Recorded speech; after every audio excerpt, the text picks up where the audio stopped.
drain, drain, drain, drain, drain, drain, drain, drain.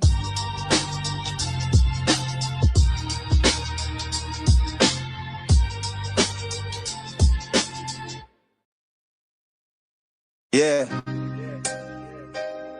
You know the story. It's heavy in the air. When a father turns to shadows, how could you even dare? Yo, Will Henry, you a sucker. Let's break it down. Claim you a man, but where's your crown? Put your hands up, kid. You taught him how to fight, but you ain't fighting right, man. This ain't no light. You grab your son, run off like a thief in the night. Where's the love? This ain't how you raise a child, right? Kicking your son out like he's just a game piece. How you claim to be a dad, forgetting his release. Will Henry, you a sucker. Can't you see the glare? Claiming blackmailing the myth. You think no one cares? Special needs child, you're running from the truth. But every word you spit just reveals your own you. Admitting the violence, it's hard for me to trust. Fighting your kid, nah, that's just unjust. 6'2", but he's still your son at the core. Raising fists over lessons, that ain't what you're for. Talk about forgiveness, but you let ego reign. Dragging things out like a puppet on a chain. You think you're tough, man, but underneath is weak. Claiming power with fists when it should be love you seek. Allegations swirling, made public and raw. Yet you try to justify and glaze over the flaw. Just look in the mirror, see the man you become. A name in the charts, but what's under that drum? Will Henry, you a sucker, got all eyes on you. Blackmailing violence, is that the best you can do? Special needs child, you claim it's all fine, but the truth in the lineup is living in every line. Will Henry, you a sucker, got all eyes on you. Blackmailing violence, is that the best you can do? Special needs child, you claim it's all fine, but the truth in the lineup is living in every line. Look, I'm not built to watch a man tear down his own. You need to change direction before the seed you sown. A name ain't a warrior. It's the truth that empowers. So rise up, Will, and stop hiding in the towers.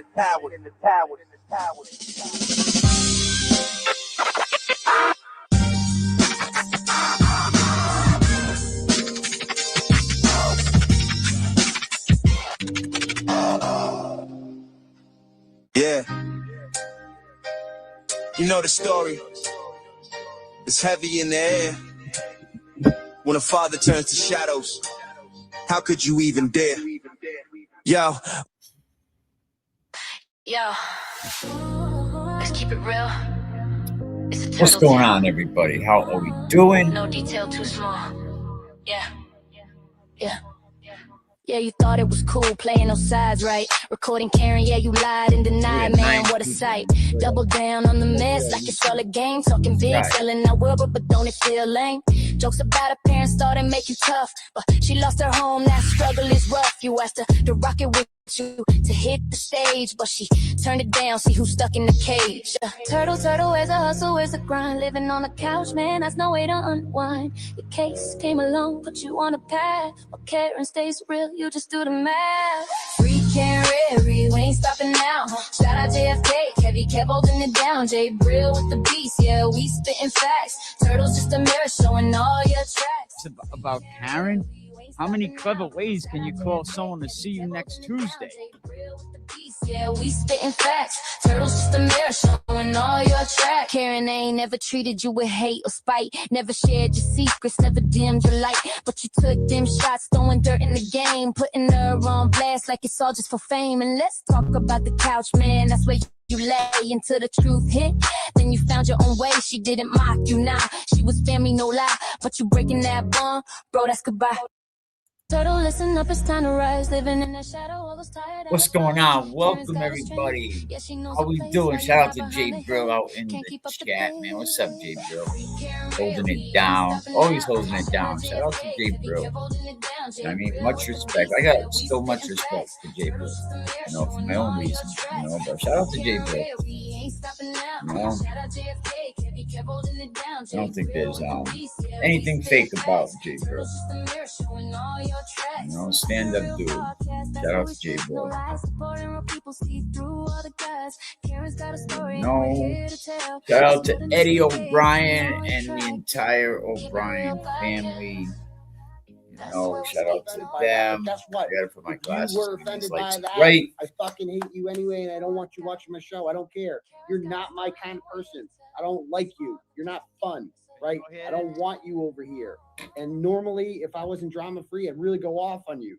But I'll just leave it at that. Like, I don't like you, and we weren't meant for each other. If you don't think that's funny, right? If you can't have a little joke with that, right? You're not. I don't like you either.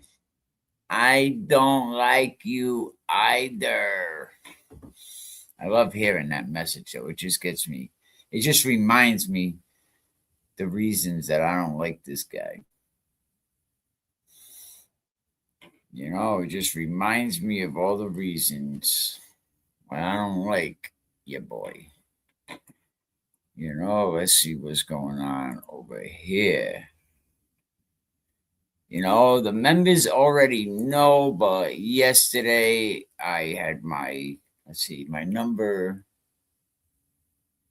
4, 5, 6, 7, my 8th grandchild. Imagine that, 8 grandchildren I now have. You know, my grandson was born yesterday, you know, so shout out to my daughter. You know, I have 8 grandchildren. What do you know? Thank you, J. Bill. Really appreciate that. You know, 5, yeah, they come fast, man. I have 3 kids that can have children right now. My 4th kid, a little young, 12 years old. You know,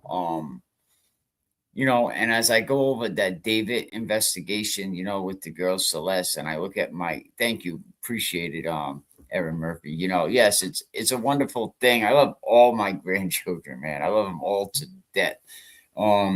They're all great kids. They all have their own personality. That's for sure. If there's one thing that gets me emotional, it's my kids. You know, knowing that my kids moved out of my house, you know, and I always want to think they're moving back. And I'll be cool if they all move back. I'm like, yeah, come on, move back. But they won't. Shout out to everybody, man.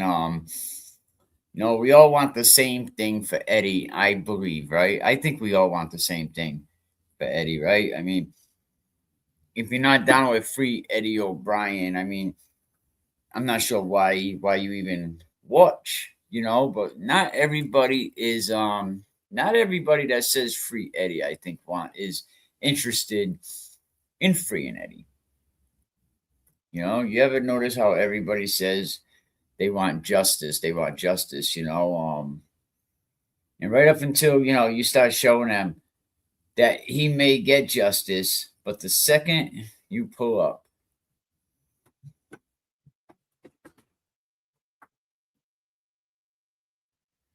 good afternoon. What's going on before some great baseball? Shout out to Nan in the chat, man. You know, from what I know about Nan, she's nothing but a great person. Been respectful. I just can't stomach it when I see so many people jumping on Nan's back. But shout out to Nan. I'll always step up and fight for Nan, you know. But the second you pull up, you know, the free Eddie Obrien page, the whole page, sometimes it gets quiet. Not because it's confusing, not because it's complicated or anything. You know, is it inconvenience? That's what I wonder. Is it inconvenience by people? I mean, you scream free Eddie, but are you really screaming free Eddie? You know, I think this kid at 15 years old was done bad. At 15 years old, I think Eddie Obrien was done really bad. And I think by time anybody realized it, it was probably too late. It was probably too late. And by the time the Commonwealth realized it, maybe they already put so much out there on the table, like we can't turn back now. You know, some of these documents, like I talked about yesterday, the timeline, we went over the testimony, you know, we went over a lot of stuff yesterday. And,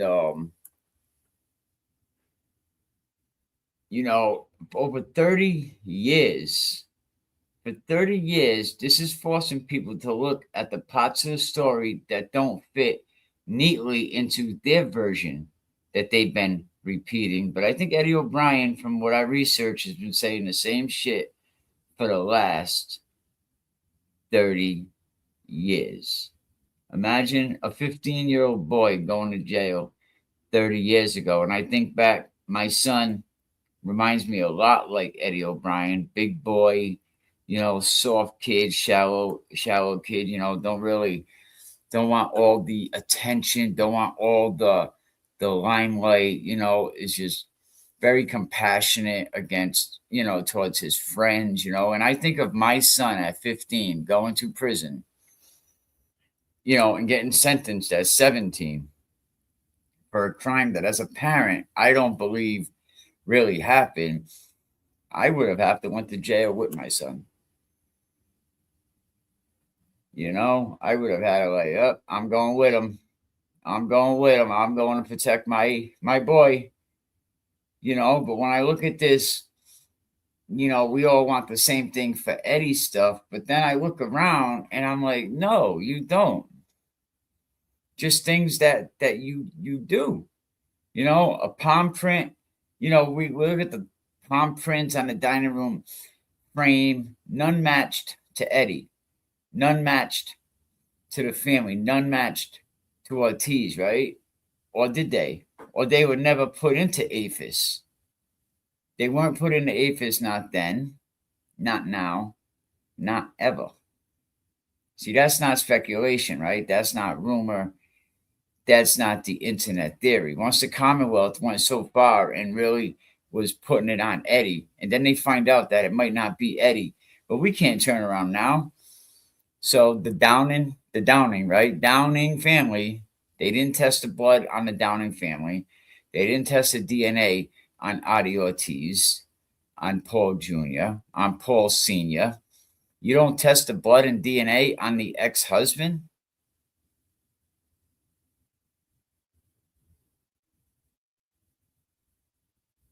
At 15 years, yes, he got convicted at 15 years old of murdering his neighbor, got life without the chance of parole. But then the Supreme Court ruled on later that, minors cannot be sentenced to life without parole because they don't have the same, their brain isn't fully developed at that point yet. So they gave him life with parole.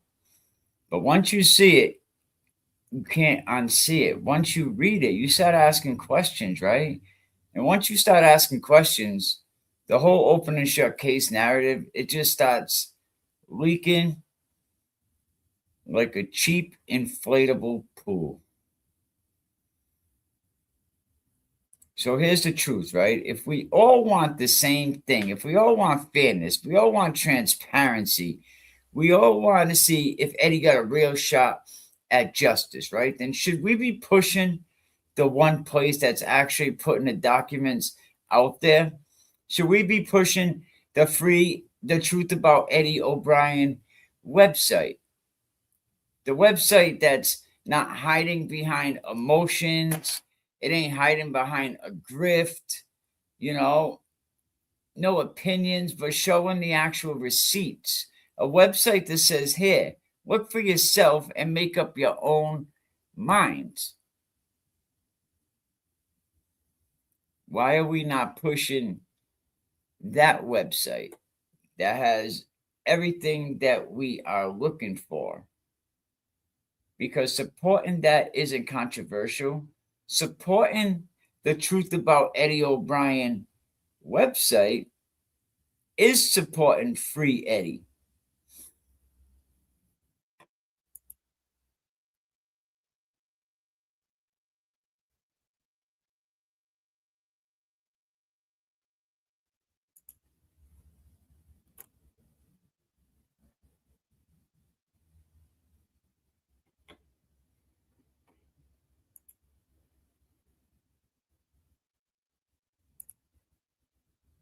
And here's the website right here. I'm going to put it up.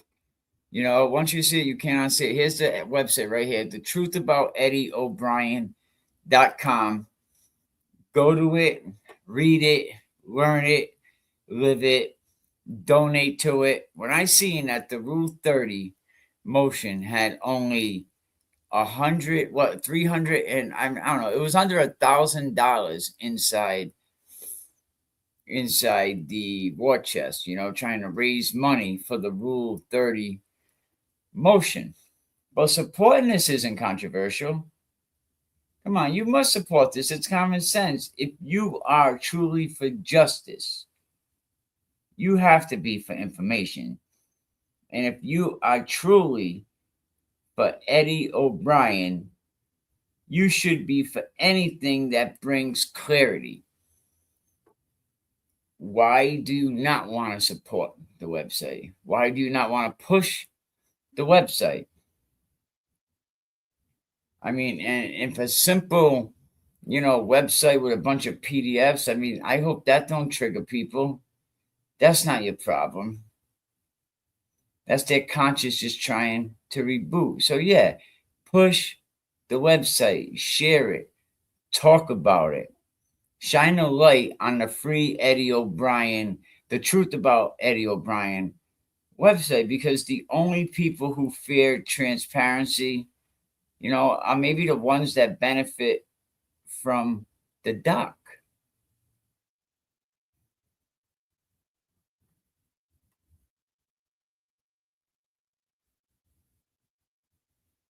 Because I think especially, anybody, it's not hiding behind emotions or opinions.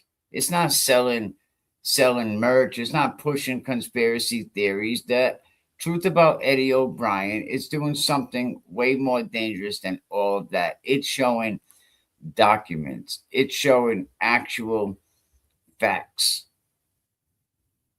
Right? It's showing real things that where there was messed up shit. We went over the timeline yesterday. We still got fingerprints to go over, testimony reports, the stuff that doesn't care about feelings. This is the stuff that doesn't bend just because someone's been repeating the same story for 29 years. And just because someone jumps into the chat every time this case comes up. Stuff like this forces you to look at the case with both eyes. And that right there is why people get uncomfortable.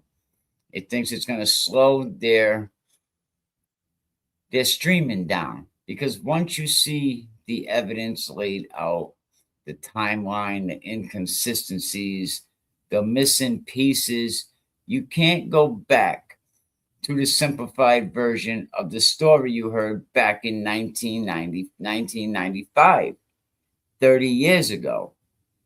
You can't unread the fingerprint analysis when we break it down. You can't unsee the timeline that doesn't line up. ICE put out a timeline yesterday, and basically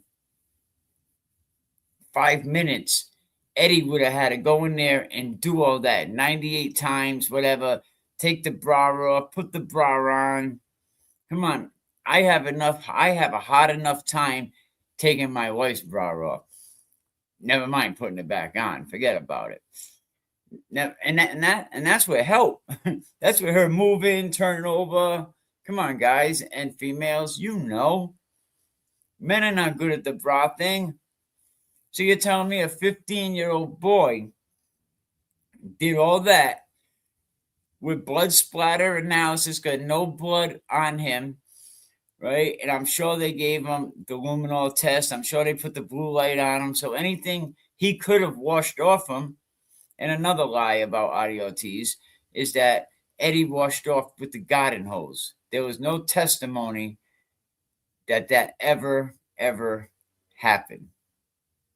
This website has all the documents. This website has everything that you want to know what is going to be involved in the Rule 30 motion. Eddie Obrien's parents been without their little boy since he was 15 years old.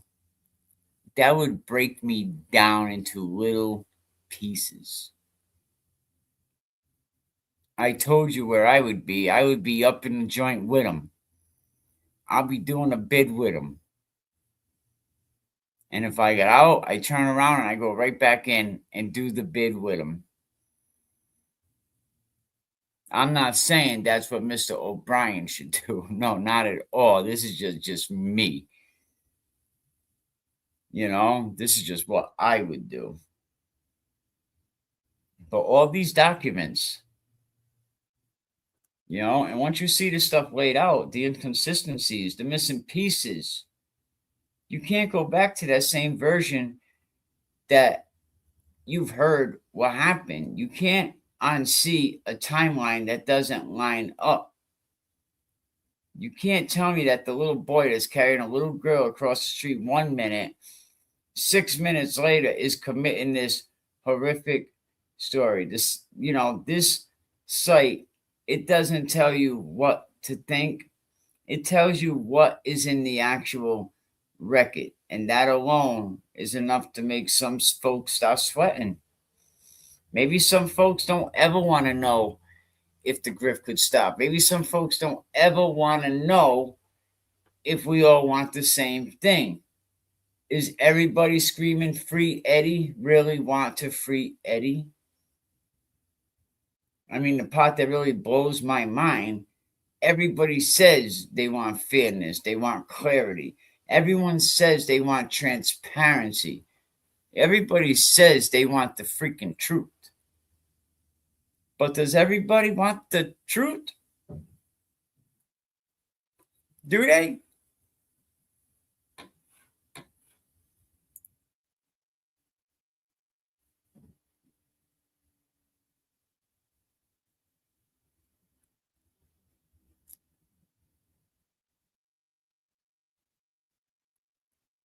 Does everybody really want the truth? You know, because sometimes when you show them that a website that's full of actual documents, some people act like it's the plague. When you turn on the lights in a room, they weren't ready to see it. They're like, oh no, shut that off. I don't want to see that just yet. We all want the same thing, right? We all want a fair process for Eddie Obrien. We want a complete picture. We want a real understanding of what happened. Then why wouldn't we want everybody to see the truth about Eddie Obrien website? Why don't we want everyone to see the materials that lay it all out? Why wouldn't we want people to read the timeline? Why wouldn't we want people to see the fingerprint report, the denial of DNA testing of other suspects, the fact that they didn't even test other people besides Eddie Obrien? How about the exculpatory evidence and the location? We don't want people to see any of that. The inconsistencies in the testimony, because I think if you're truly about fairness, right, then you should be about transparency. And if you're truly about Eddie Obrien, you should be about anything, if anything, that helps people understand the full record.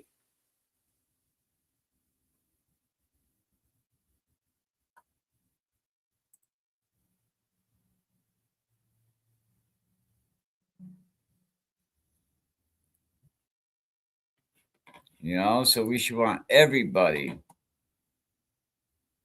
And what could it mean to so many who claim to want the same thing really don't?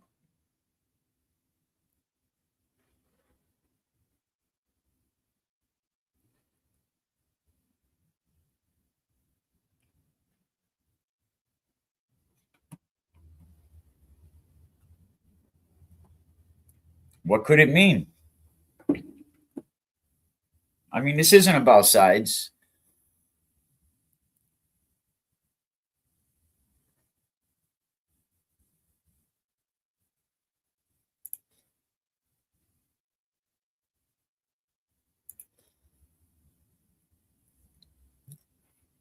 It definitely isn't about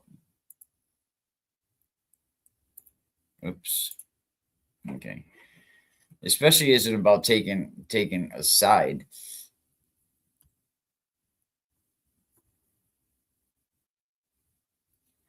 Yeah, hit that like button.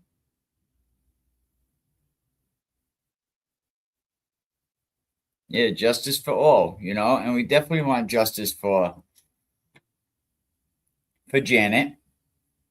And we also think it's time to free Eddie.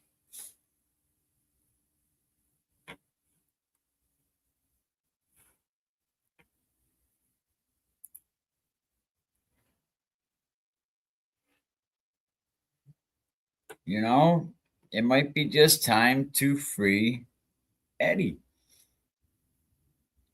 But if you're really about fairness, if you're really about the information, if you're truly about justice, then you should be about transparency, right? And if you're truly about Eddie, like I said, you should be about anything that shows you the full record, wherever the evidence takes us. I don't think it's about sides. I don't think it's about, winning an argument online. It ain't about who gets the most views and who gets the most clicks. It isn't about making sure, we get it right. And I don't think we got it right. This is about making sure the public has access to the same documents the lawyers are using to file a Rule 30 motion.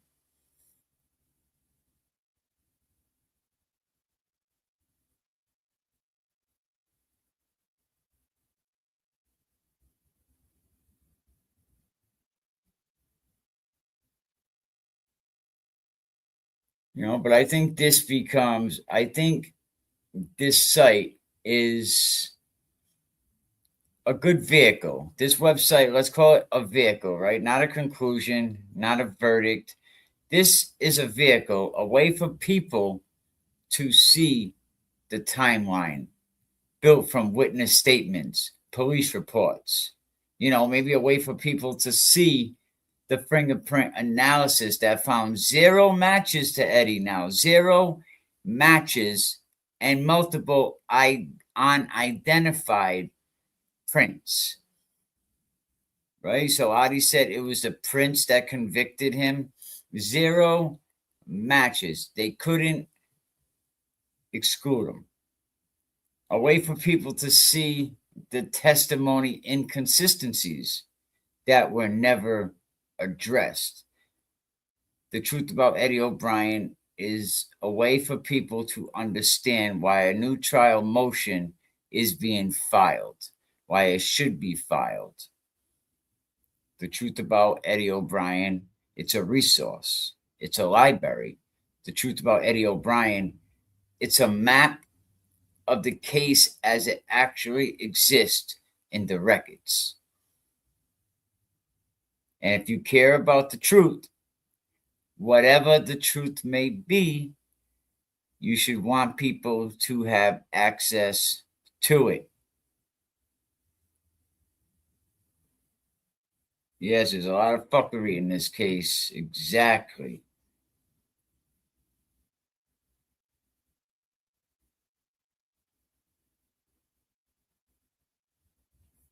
The fact is, Eddie did not get a fair trial. Guilty or innocent evidence leads to Eddie's innocence. Free Eddie. Eddie did not get a fair trial. And when you look over this website, you will see he didn't get a fair trial. So here's the message today, what I would say, right? If you care about Eddie Obrien, if you care about fairness, if you care about transparency, then you should, where's my vape? Here it is. Okay. If you care about all that, then you should want people to see the website. You should want people to share the truth about Eddie Obrien website. You want people to talk about the truth about Eddie Obrien website. You should want to point people to the documents that we find in the truth about Eddie Obrien website. and you should want to hit that like button, subscribe button, hit them goals, grab a membership, gift a membership, because we working. I don't like that saying. We not working. Because that's someone else's saying. But we digging up all this information. We trying to bring it to the people.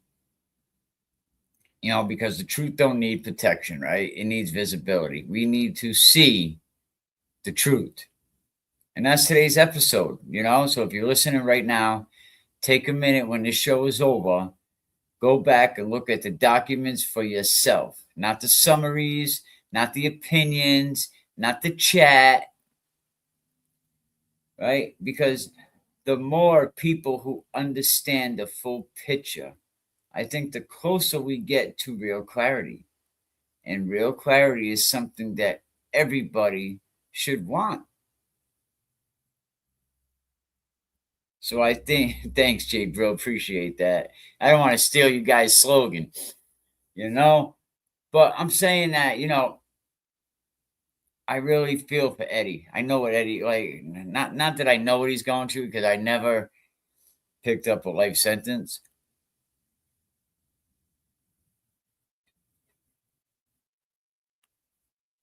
I never got a life sentence. You know what I mean? But I looked at a lot of time over some shit that I didn't do. I'm glad it didn't work out that way. It worked out more in my favor. But I could only imagine. You know what? I can't even say I know what Eddie's going through, because you know what? I don't.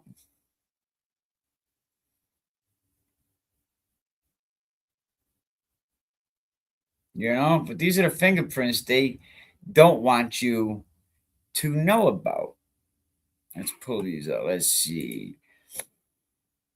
Okay, what's the first document? It starts over here. Let's see.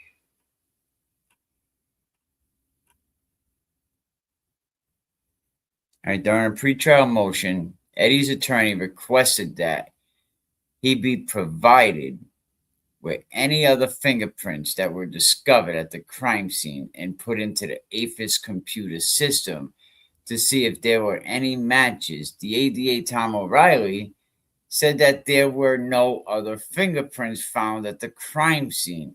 Now we know that that was a lie. Right? During the trial, State Trooper Wayne Riley actually testified that there were 5 identifiable but not yet identified finger and or palm prints found at the scene, right? So to this day,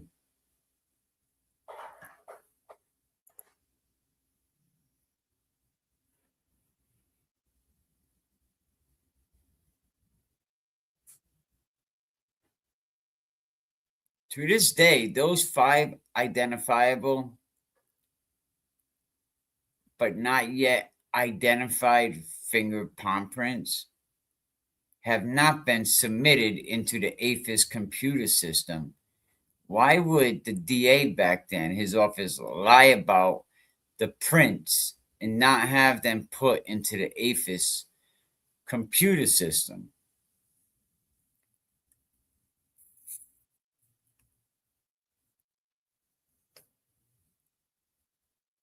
Oh, it definitely is catchy.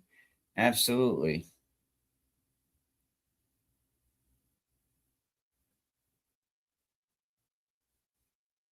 Yeah, they're only going to test, what they want to test, what they want to be identifiable. They're going to let you see what they want you to see. And that's all. They don't want you to see anything more. They don't want you to see anything less. They want you to see just what they want.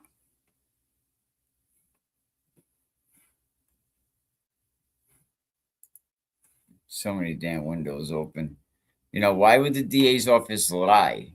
Why would they lie about the prints and not have them put into the AFIS system?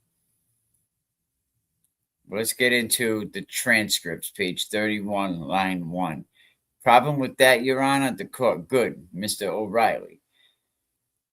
And the last one is to compel fingerprint identification procedures. Mr. O'Reilly, Your Honor, the Commonwealth fingerprint comparison was made by comparison of the latent prints of Mr. O'Brien. We have no problem of providing copies, photographs, or the latent, a copy of the fingerprint card to counsel. Basically, this is requesting that we be compelled to put this information into the Avis computer system. We shouldn't be required to do this. We have sufficient expert testimony on this, and Mr. O'Brien, up until the day he was arrested on this crime, wouldn't have been on AFIS. No, he wouldn't, because he's a minor. The Commonwealth have met every expertise qualification for fingerprint analysis on this. This is an additional burden for the Commonwealth. Mr. George, this is Eddie's attorney. I didn't mean I wanted Mr. O'Reilly to feed Mr. O'Brien's fingerprints into the automatic system. He told me in the hallway, and I don't like saying in court what people said to me in the hallway, but I don't think he has a problem with it, that no other fingerprints were seized at the crime scene. Then the judge asks, is that the case, Mr. O'Reilly? That's correct, Your Honor. Well, I don't see that we've got an issue here, Mr. George. Well, it was only an issue if they had seized other fingerprints at the crime scene. But they don't have any other fingerprints? Mr. O'Reilly speaks. Fine, Your Honor. The Commonwealth has no problem with that. Eddie's attorney says, but I ain't waiving it. It's just that if none were taken, then I can't be asking them to feed them into a computer. All right, have we taken up everything now that deals with discovery? O'Reilly says, here, Judge, we still have one discovery material we'll be unable to provide for possibly another 4 to 5 weeks. Is the result of the DNA testing that were initiated last Tuesday, the 15th. Those are the materials that we are waiting for. And did you receive the prints from Paul Downing? Yes, sir. Question, how about Carrie Ann? Yes, sir. Question, how about Paul Downing? Answer, yes, sir. Question, how about Ryan? Answer, yes, sir.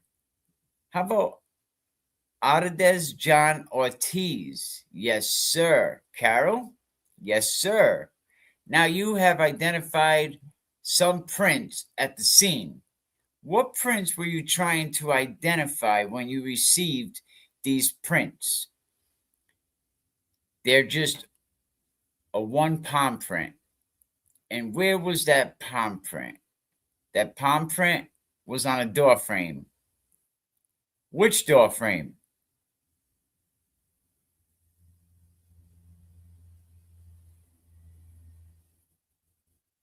The entrance to the dining room. The dining area? Yes, sir. Now, this is Wayne Riley being questioned by Eddie's attorney. Now, you heard the prosecutor say we didn't have any other prints.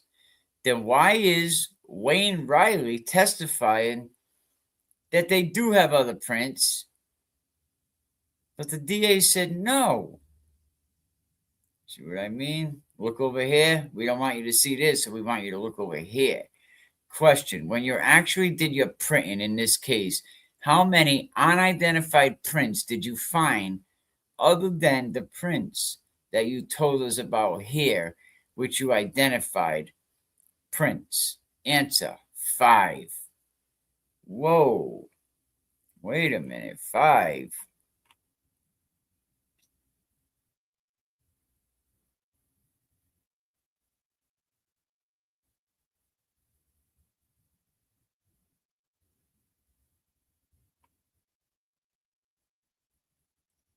Now we go back to the beginning. During a pretrial motion, Eddie's attorney requested that he be provided with any other fingerprints that were discovered at the crime scene and put into the AFIS computer system to see if there were any matches. ADA Tom Riley said there were no other fingerprints at the crime scene, right?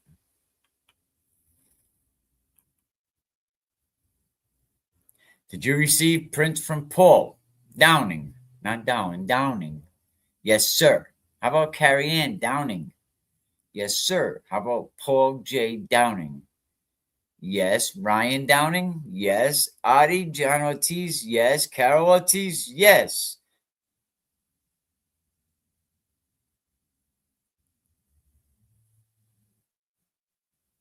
And when you actually did your printing, in this case, how many unidentified prints did you find other than the prints that you told us about here? 5 sets of prints. So now ADA is lying as well.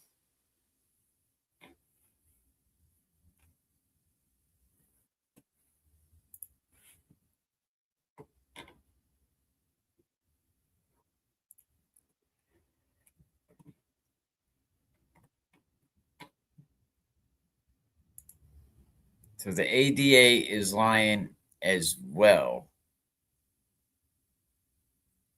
If you support what we're doing, grab yourself a membership, give someone a membership. I mean, YouTube don't monetize many of my videos because of the content we cover. So the only way that I get anything is any super chat you send me, any membership you send me, or Venmo or Cash App. So I appreciate anything that you guys send me. Yep, the names were Paul Downing Sr., Paul Downing Jr., Ryan Downing, Carrie Ann Downing, Adi Ortiz, and Carol. And Carol Ortiz was the other one.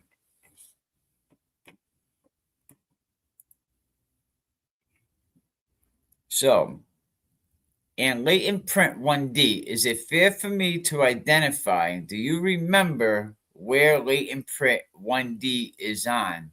I think I have it right here, said Wayne Riley.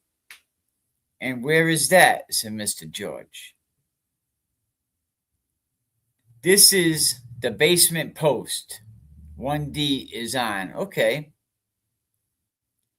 And is latent print 1D on there? Yes, sir. Okay. How about latent print 1E? Is that on there? Yes, sir.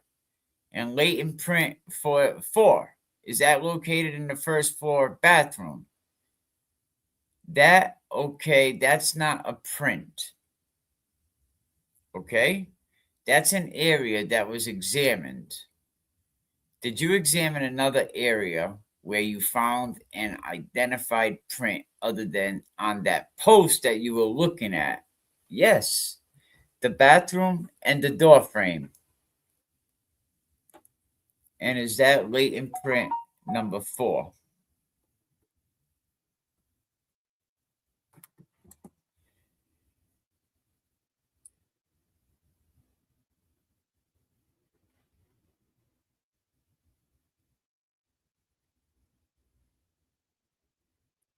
Is that latent print number 4? If that's what you have in your report, yes, it is. And latent number 5, do you remember where that unidentified, is that the palm print you're talking about?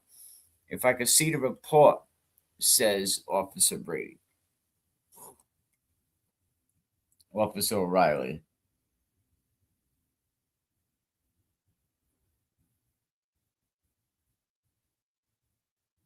And is that what you have in your report? And latent 5, do you remember that identified palm print? I couldn't make that determination. Yes, sir. Okay. Is that palm print you were just talking about? Yes. Is that why you ordered up or asked for these additional prints in an effort to determine who these unidentified old prints belong to? The answer is yes. And did they help you? Asked Mr. George. Were you able to make any determination? Answer, no, that was inconclusive. Were you present during the entire crime scene search that was done by Mr. Pino? Ron? Mr. Pino from the Public Safety Laboratory. Oh, from the crime lab. Yeah, I think so. And were you with him the entire time? I don't know if he returned. I was with him that night. Oh, the night in question. Yes. And how long were you there? I believe it was until 10 o'clock on the 24th. About 10 o'clock in the morning, we finally left. So it was a long time, 7 hours. Yes, sir. So they were there 7 hours. And what did Adi say that he was let in, a couple hours after everybody left? So was that the next day at this time?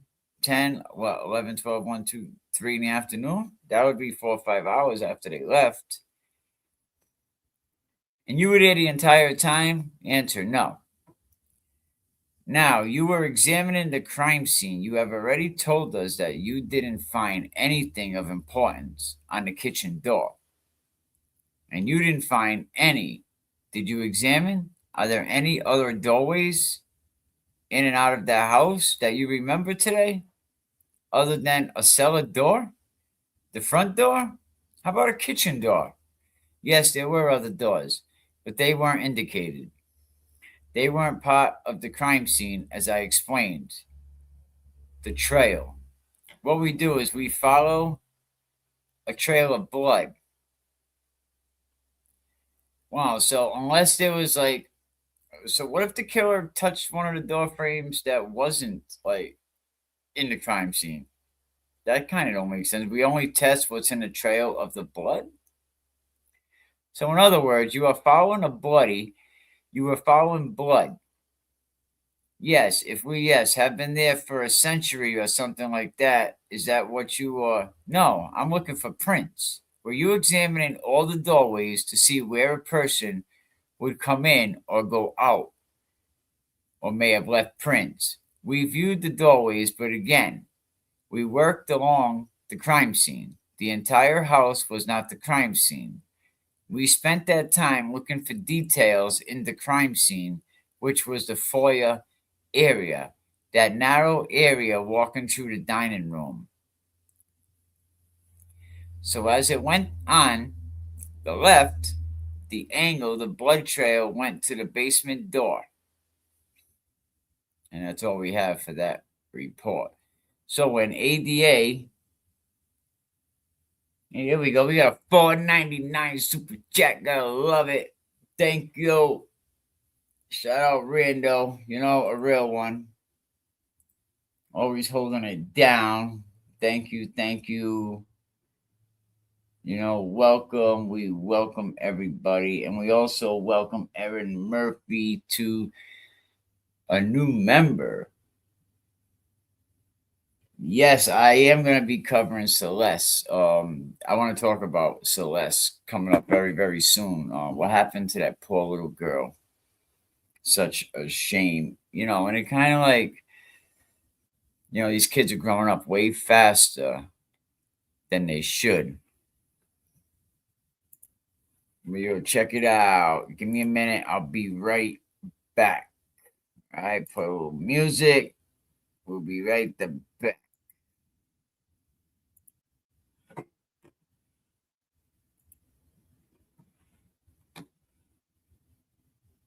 Not my kind of people, okay?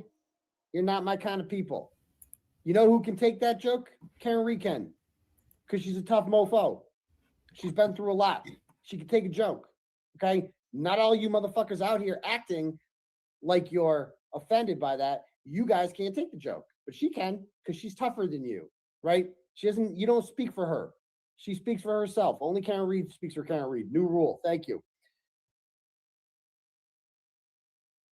Yeah. Listen up, it's time to talk. No more hiding behind lies. Let's take a walk. can't take much more. Your bullshit gets old. You claim you're an award winner, but your heart's ice cold. Fraud and deception, that's your playbook, my dude. Stuffing ballot boxes, you're just stealing the mood. You're not a journalist.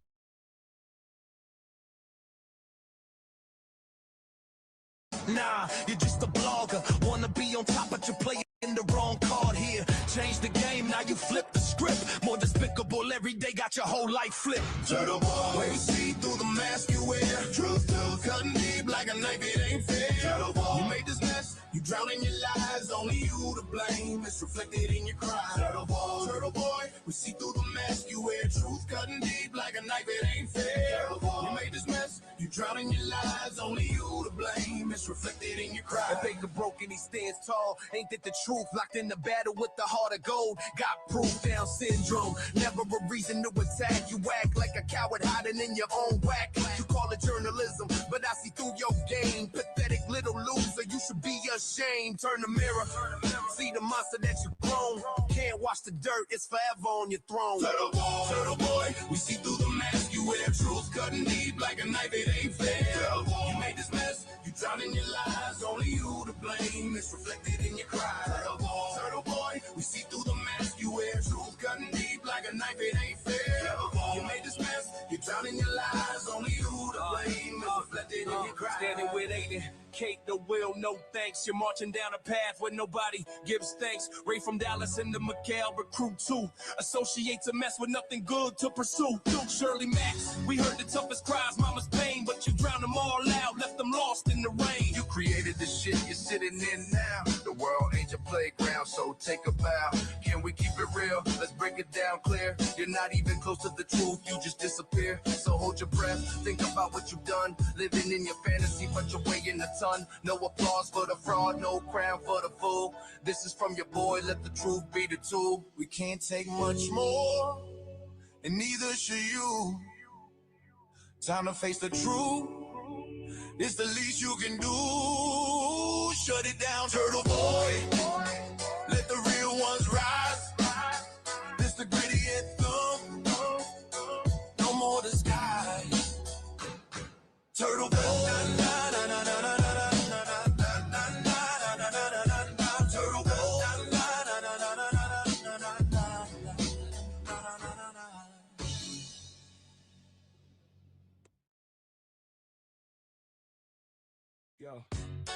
Yo, bitch boy, listen up, gotta talk to you now. The game's up, we ain't buying what you're selling somehow. Yeah, we can't take much more of this bullshit, man. You parade around town like some kind of fan. Award-winning journalist, nah, just a fraud with valid stuff. Is that the game that you applauded? You ask your chat, what's the hot news today? When it's you in the mirror, the one that led you astray. Bitch boy, no glory, your stories in the trash. Pathetic, deceptive, turn your dreams to ash. You painted your own mess now, drown in the doubt. Fake news king, this is what it's all about.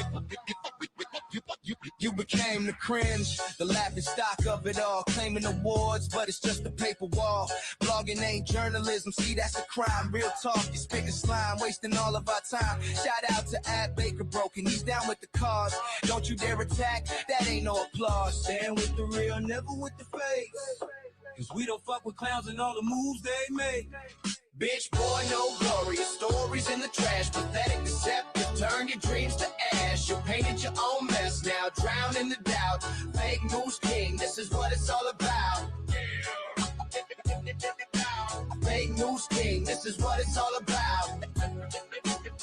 It's all about. Fake news king, this is what it's all about. Sick of your lies, tired of your deceit. Shirley Max, man, heard your mama's toughest cries on repeat. This ain't a game, you made your bed, now sleep in the mess. The world ain't your playground, it's time to confess. You thought you were tough, thought we were blind, but now we see the truth and it's making us refine. Aiden, Kearney, Kate, Peter, all the ones you side with. Your crew's full of losers, that's easy to find it. So back up, take a step, recognize your fate. No sympathy for snakes, yeah, your time's running late. Yeah, bitch boy, we gon' rise above your lies. This rebel anthem here, the truth that never dies. In the struggle together, no more choking on your spin. We break the bonds you made, it's time to begin. Fake news king, this is what it's all about. Fake news news king, this is what it's all about. Fake news king, this is what it's all about. This is all about. Fake news king, this is what it's all about. Yo, bitch boy, listen up, gotta talk to you now. The game's up, we ain't buying what you selling somehow. Yo, we can't take much more of this bullshit, man. You parade around town like some kind of fan. Award-winning journalist, nah, just a fraud with valid stuff. Is that the game that you applauded? You ask your chat, what's the hot news today? When the shield not divide, make the difference worthwhile. Now let's get real, it's time to change the narrative. Stand together, bring the positive imperative. Let's be a voice that speaks for the weak. United we rise, broken cultures can't speak. Yeah. Let's talk about the truth. Let's keep it real. Never's got a history that's hard to conceal. Turtle boy trolls with that fake account vibe. This is a community we gotta unite. I already told you the better part of Turtle Boy ran down Mama's leg. You know what I mean? It would explain much of his behavior. Like, it's all starting to come around now. TB, you took a couple stiff ones.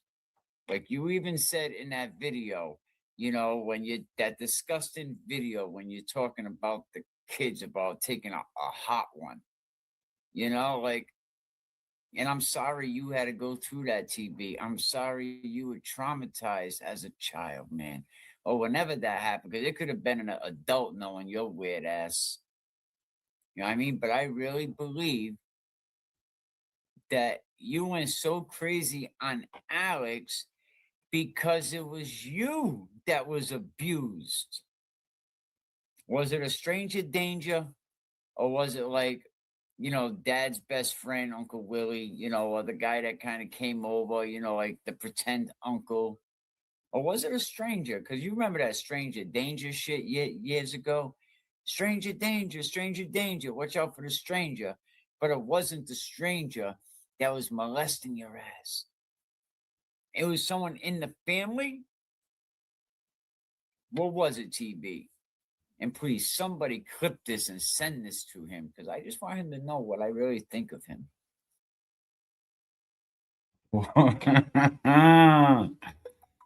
Oh, man, I forgot that was there. What's going on, man? We back. I forgot I still had that up there, man. Did the better part of TV run down Mama's leg? Yo, what's up with that, man? Damn. The DNA. The DNA they refused to test, man. Before we go into tonight, this breakdown, you know, wipe your feet, you know, hit the like button. Really appreciate that. You know, give someone a membership, get yourself a membership. And let me get back to where I was here. You know, the denial of the DNA testing. You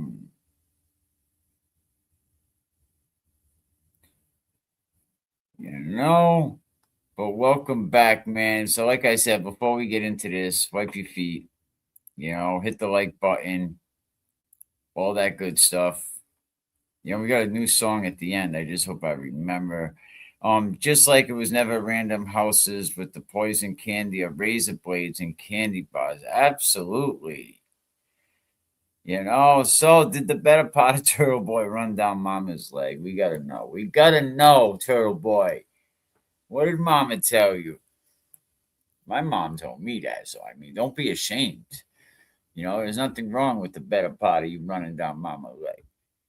Yeah, Jerry tampering in Eddie's case. Yes. That's something else we're going to get into. That's in block number 5 over here. So, yeah, we're definitely going to get into that. You know, all of that and then some. But today we're going to talk about something that should make everybody stop and say, hold the F up. Why would they block that? Why would they block DNA testing? Isn't a prosecutor's job to get you the truth no matter which way it takes them?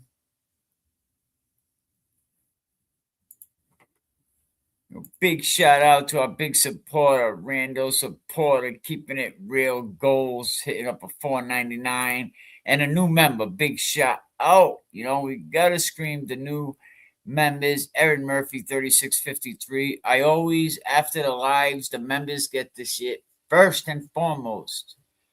And they get a lot of other special things, like the birth of my 8th grandchild. The members, I told you guys before anybody.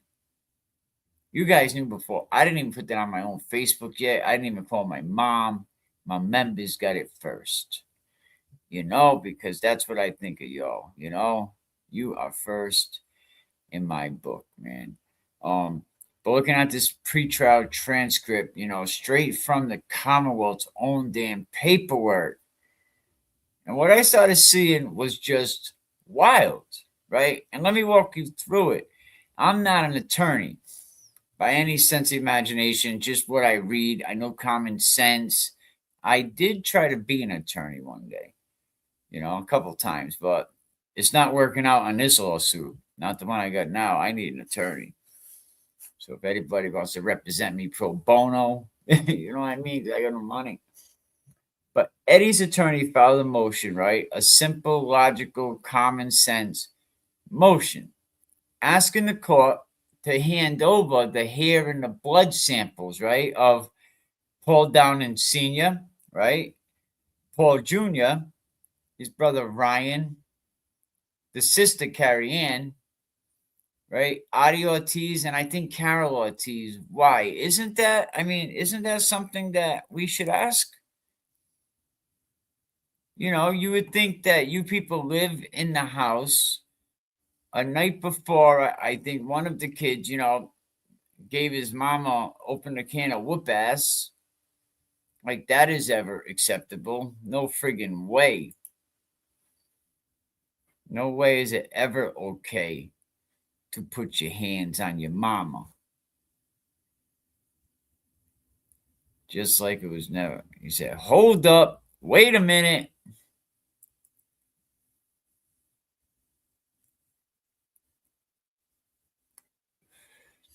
The DA, right, already had their samples, right? What does Adi say? They had my blood. They had my blood.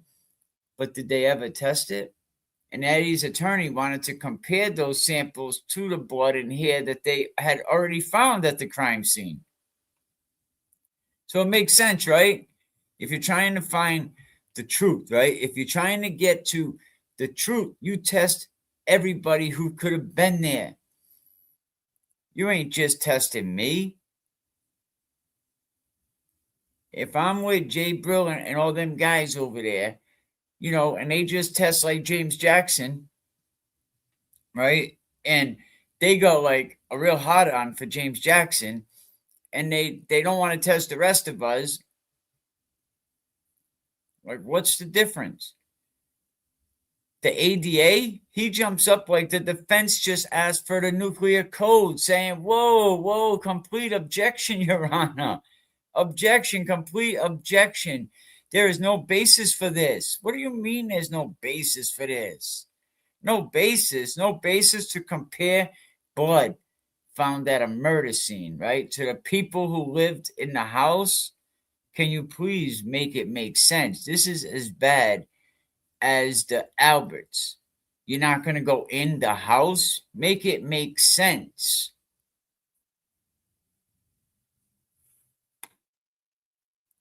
But they can't make it make sense.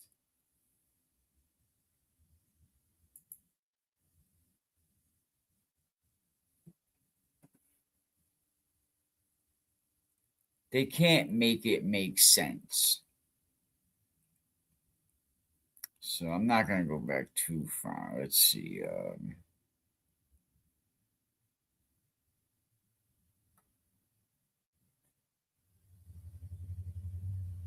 Mr. O'Reilly, complete objection, Your Honor. There is no basis for it. It is on a basis of seeking. I am in the process, Your Honor, of retaining experts who will examine all the blood and fingerprints evidence taken at the scene.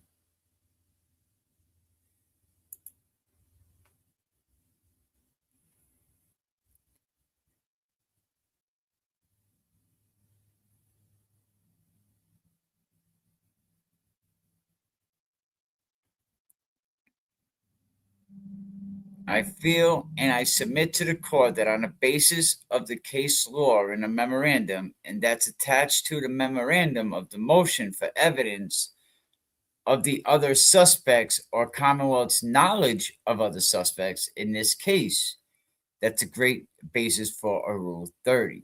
They ignored other evidence.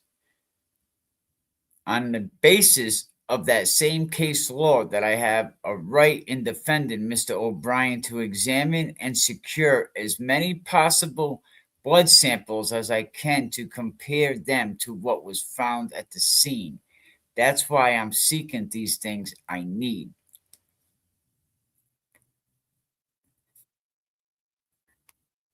And according to transcripts, it didn't take the court long. I am denying the motion to compel the production of hair and blood samples with regards to Paul Sr., Paul Jr., Ryan, Carrie Ann, and who is Art Ortiz. Didn't even know who Artie was.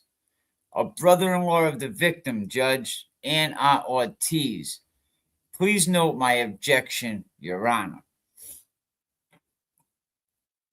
The court next motion for separation of jury. That will be dealt with by the trial judge. The next motion I have is motion for inspection of evidence by defendant's expert. Mr. O'Reilly, it's his turn to speak. In coordination, Your Honor, all the blood samples other than the ones that were subject to the court order allow intestine evidence preserved for defendant's experts in coordination with our chemist, as well as our fingerprint expert. They may view any piece of evidence that they want. Yeah, okay. No basis to compare blood found at a murder scene of the people who lived in the house. Then Eddie's attorney does what? He explains calmly, professionally, that he's hiring experts. He wants to examine all the blood and fingerprint evidence. He wants to follow case law. He wants to defend his friggin' client. And what does the judge do? The judge shuts that shit down. He denies the motion to compel the production of hair, blood samples from everybody. Paul Sr., Paul Jr., Ryan, Carrie Ann, Adi Ortiz. And then this is the part that should make your blood friggin' boil. How did they convict this kid? I have no idea. Paul Sr., right? Paul Jr., Ryan, Adi, they could not be excluded as possible contributors to some of the blood found at the crime scene. They could not be ruled out. They could not. Let me say that again. The Downing men and Adi Ortiz could not be ruled out from blood found at the scene. They could not be ruled out. And what did Tom Riley do? He never even sent their samples to Cellmark Labs. He knew they couldn't be ruled out, and he never compared their DNA to the identified blood. How does that not piss you off? He never followed through. He just didn't test it. I would be besides myself.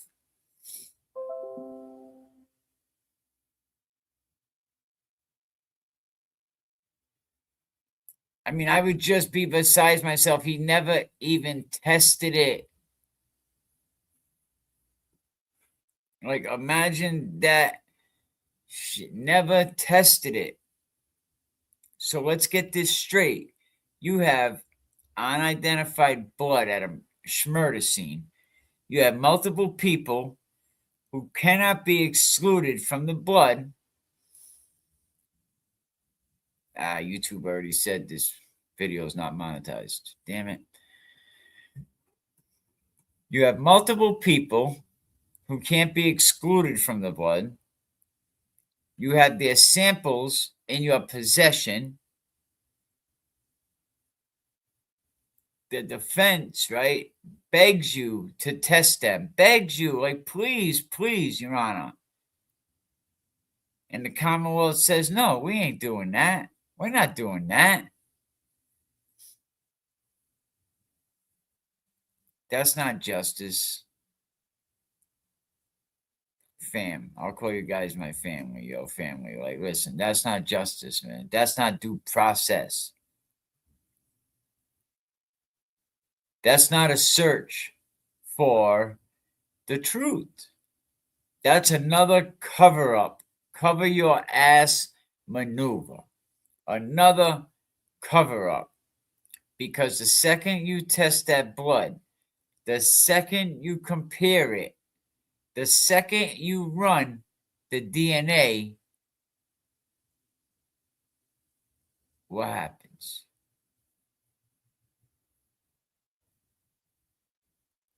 When you run that blood, you run that DNA, you know what it's going to tell you, right? You risk proving that the wrong person was charged. You risk proving that the wrong person was convicted. You risk proving that the wrong person has been incarcerated for over 30 years, right? And they couldn't have that on their hands. Not back in 1995, not now in 2026. So this is definitely going to be a fight. And it's going to take everybody to go to the Truth About Eddie O'Brien.com page. Support it, support it, support it. Read the information, read the evidence, take screenshots, share it, share it. They made a mistake. Another mistake. And this adds on to the other 7 schmurders that Riley let get away. We talked about the other night. The strangles that are going on in Cambridge. Cambridge was just out of control. He had 7 unsolved schmurders. Deanna Cremens, unsolved to this day. And now you have Eddie Obrien, to some wrongly convicted. This isn't a small oversight. This isn't a clerical error, right? This isn't a damn decision. A decision that kept the truth out of the damn courtroom. And a 15-year-old kid behind bars for a long ass time. That's what happened here.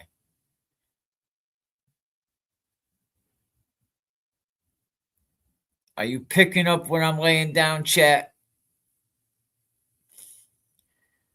Chat, talk to me. What do you think about what we've said today?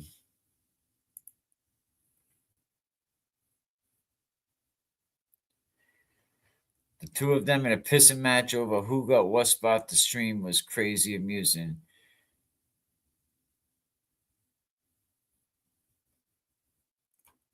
Oh, let's go back. I think I'm out of the conversation with chat. Mikey, when you can, please cover Celeste. Absolutely.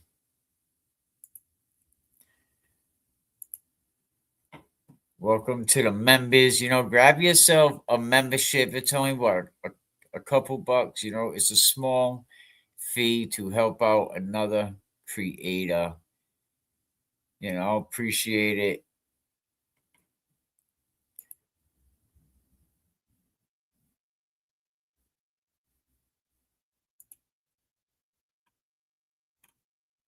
But I definitely appreciate everybody holding it down.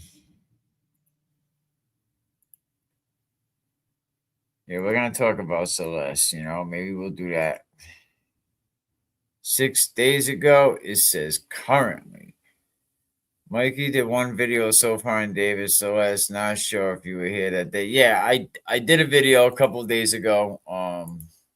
I don't know if I released it to the public, but I definitely will. David's terrible case. David, from what the records say, the more I dig into it, the worse it gets. Thank you guys for trying to plug into chats that have facts. No time for the riffraff. I like that one. That's a bar. For sure. Terrible That poor girl. Yeah, man. And I seen a lot of people, coming down. DePietro thinks he is funny, but he's not. Nah, DePietro is no better. He's another deviant. I read a court case about DePietro, and it said allegedly back in the day when they was, when he was on the radio back here, that they had a flop house that they would take people. I think he was sued by a female employee. DePietro is a mess. Absolutely. Kobe, listen, Turtle gets a life, bro. Hey, Kobe, the listen, Turtle was the best thing he ever said, did. I don't even like the Turtle, but that ish was funny. Oh, listen to, yeah. Did you see the Petro about the KKK people in West Warwick? Yeah, he's out of his freaking mind. The two of them in a pissing match over who got what spot the stream was crazy amusing, trying to out-report each other when neither were reporters. I have to go find that. I remember that when Turtle Boy was peeking around. Somehow I got a couple minutes behind. Sorry, when I saw Evelyn in here, I noticed. Yeah, we just went over the DNA. We went over the fingerprints yesterday. We went over the DNA. We went over a lot of the other um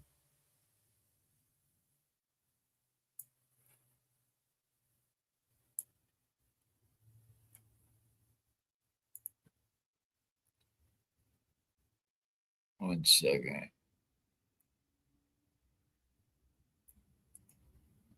And I think that Eddie has definitely there might even be a Rule 30 argument built around the denial to test the DNA.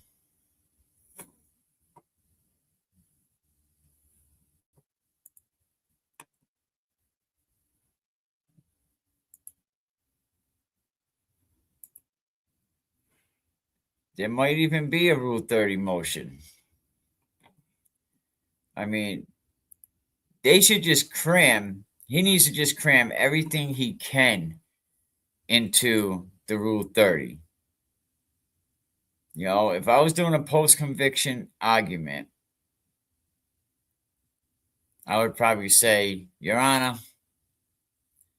this case stands before the court today, right?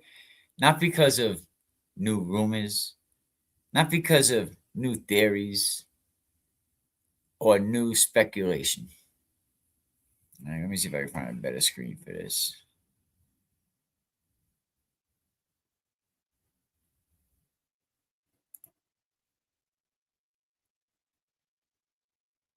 I have my glasses on now to read this shit.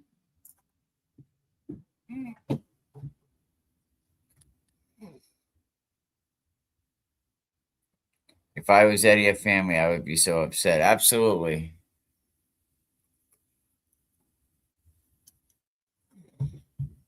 Absolutely.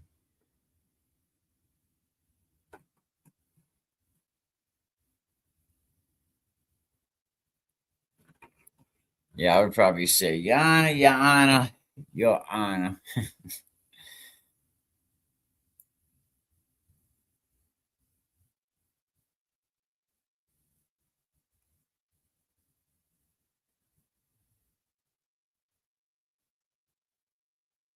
I'm just reading some of these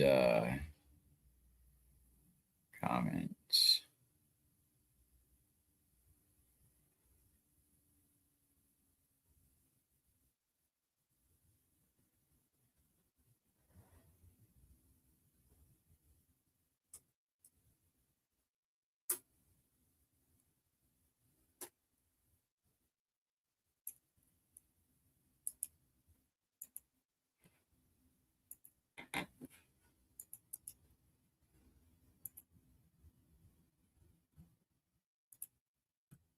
I would say,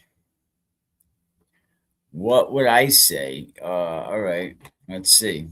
If I was, you know, if I was representing, Eddie, if I was his, what do you call that, jailhouse attorney, I'd be like, Yana, this case stands before you today, not because of new rumors or new theories, or new speculation, but because of newly contextualized material. Is that a word, contextualized? Maybe of new material showing that the original verdict cannot be relied upon. The original verdict cannot be relied upon.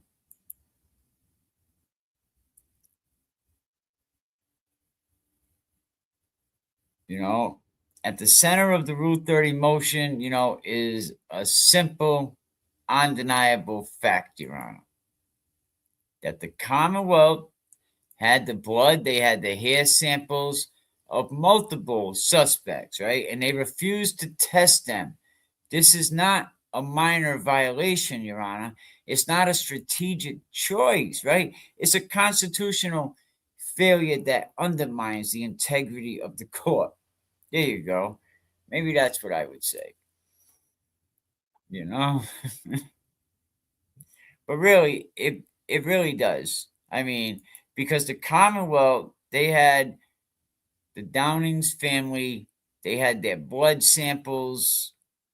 Why not test them? They had the hair samples, but the defense counsel filed a motion, right, to compel the production of the hair and blood samples, right, of everybody. Paul Jr., Paul Sr., we went over it, Carrie Ann, Adi, right? The samples were already in the state's hands, right? Their defense didn't ask anything crazy, right? They asked for the right to compare these samples. That's all they wanted. They wanted the identified blood, the identified, hair at the crime scene. I mean, this is basic forensic procedure. I mean, is anything not standard in Massachusetts? Due diligence. Like, what the hell? The Commonwealth objected without any legal merit. When this motion was presented, right, the district attorney responded, complete objection, Your Honor. Why? What's the basis for your objection? And he says, there's no basis for this. There's no reason. There was identified blood at a homicide scene, yeah? And you also have multiple people who lived in or frequenting that home. That home was a wild spot. It was a wild place.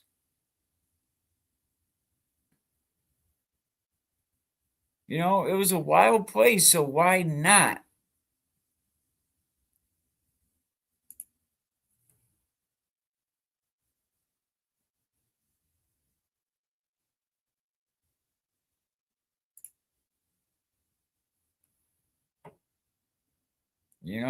Why not allow it?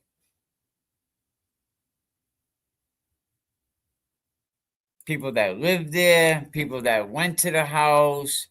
There were multiple Downing men or T's who could not be excluded by the tested, right? This shit was overwhelming.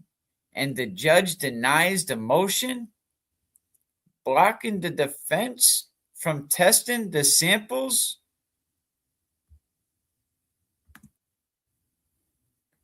Even when they cited case law.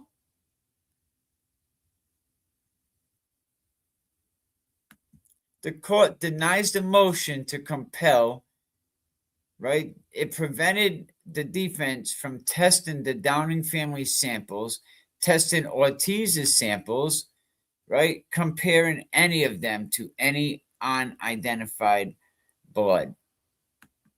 How is that okay? How is that ever okay with alternative suspects? There were other people. We have I think there's evidence now to say that there's other people that could be, to blame for this. They all could be suspects, all of them. This is not a harmless error. This is a structural error. Come on now. The Commonwealth never sent any of those samples to Cellmark Labs. You see that? The records show that for all of them. The Downing men, the sister, Addie, they couldn't be ruled out to the blood found at the scene, but DA Tom Riley never sent their samples for DNA testing, never compared their profiles to the unidentified blood, never followed through on any of this shit. Any of it. I mean, this isn't a mistake. I think this is a poor decision that kept exculpatory evidence out. It kept the evidence out of the courtroom. And under Rule 30, from what I read, right, there should be grounds for a new trial. Rule 30B says, let me get this straight.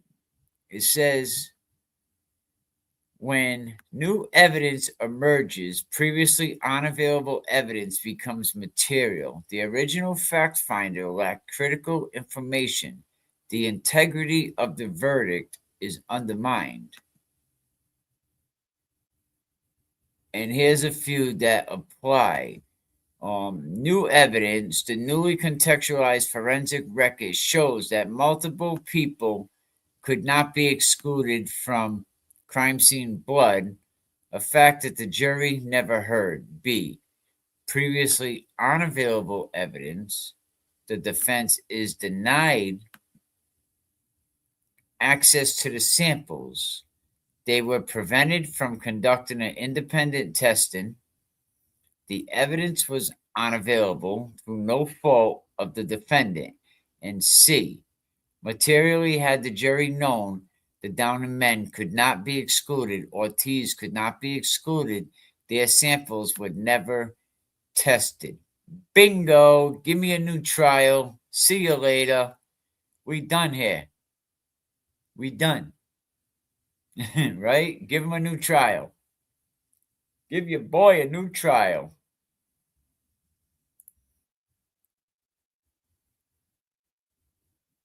It wouldn't be fundamentally altered the jury's assessment, right, of reasonable doubt. And then D, integrity of the verdict, it says, a conviction built or untested blood blocked evidence and suppressed. Alternative suspect testing cannot stand. And the Commonwealth refusal to test alternative suspects violates due process. The prosecution has a constitutional duty to investigate leads, test evidence, disclose exculpatory material, avoid suppressing evidence favorable to the defense by refusing to test the samples and by blocking the defense from doing so.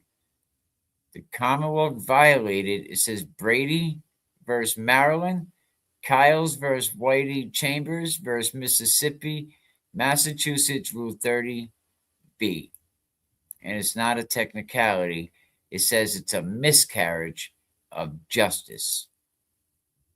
A miscarriage of justice. Goddamn. Goddamn. Well, people, I hope you grab a membership. Appreciate it. Hit the like button, hit the sub button. But your boy got to work tonight. Eddie is so used to being in prison. Absolutely.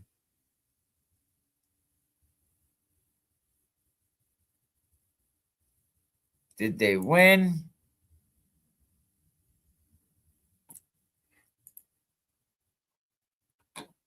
Looks like I have a lot of catching up to do. I was at my granddaughter's soccer game. Well, shout out to the grandbaby.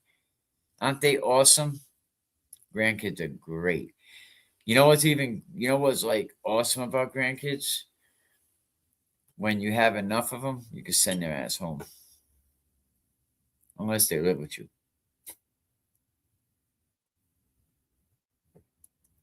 But I would take either or. You know, your boy Mikey, man. I'm just a big softy. I don't know what to tell you. Yep. What do you think, chat? Let's talk. What do you think? How can they put a 15-year-old in prison so easily? Something was very, very wrong. It definitely called politics. Absolutely. Free Eddie.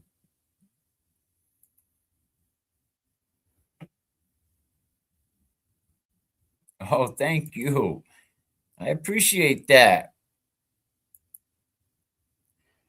Anytime, man.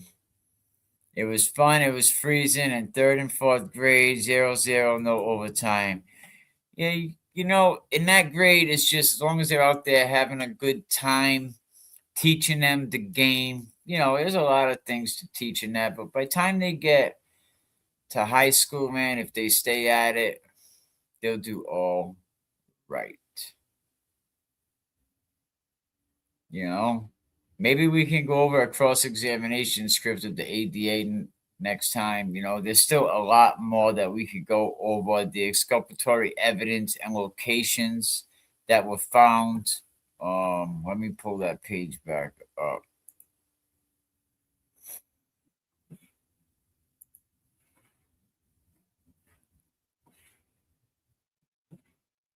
The best part of being a mother is being a grandmother. I like that. I like that.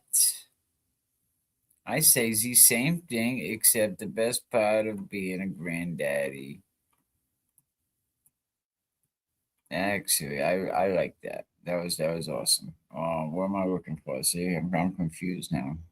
Oh, right here. Durr.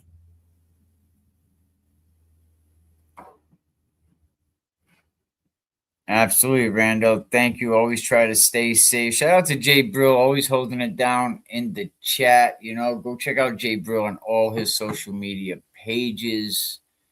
Because of Jay Brill, we know what really happened to our man Jigga.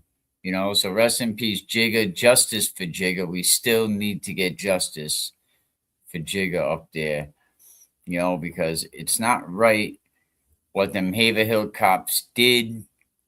That other cop went to prison for doing the same thing to George Floyd. Jigga, what happened?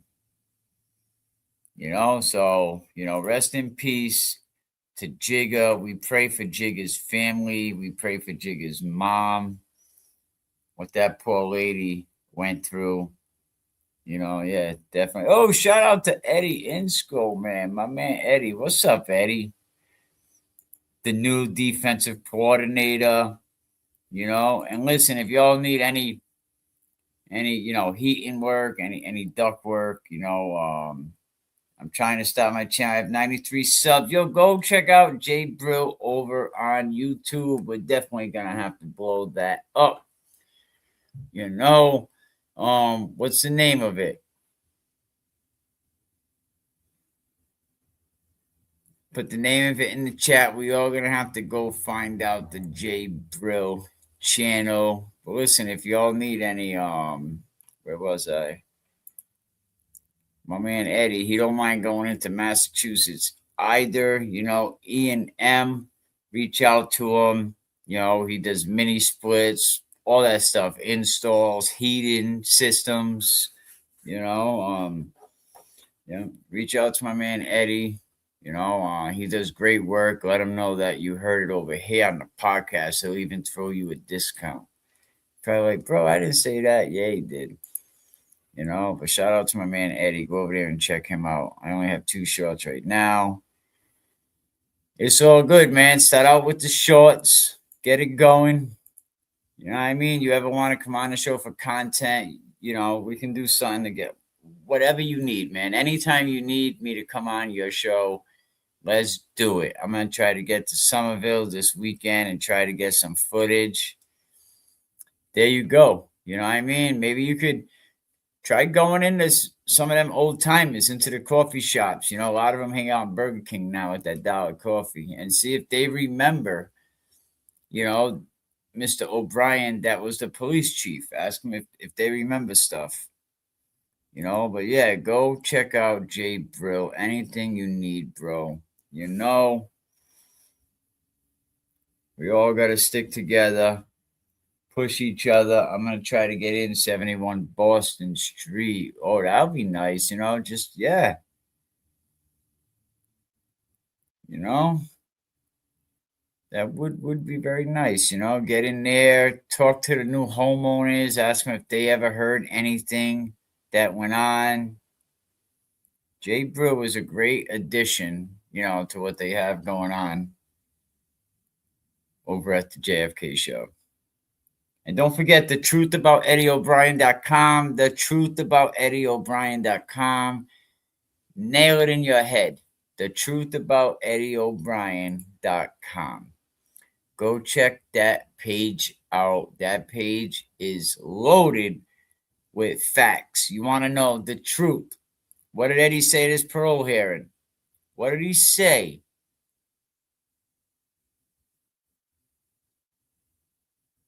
He said, follow the evidence. Follow the evidence. That was great, right? Jay Bro standing up to Turbo Boy, Well, that's what men of honor do. That's what men standing on 10 toes do. That's it. Follow the evidence. Follow the evidence. And again, salute to the O'Brien family. Salute to Mr. O'Brien, Mrs. O'Brien. Yeah, salute, man. And maybe Jay Brill can finally get, he wants to become a PI, get a license, who knows? Maybe you can go take some classes. You never know, man. Some people became millionaires. They weren't millionaires until they became 50. So look at the evidence. You will see who did it. Chat, let me ask you, what do you think happened?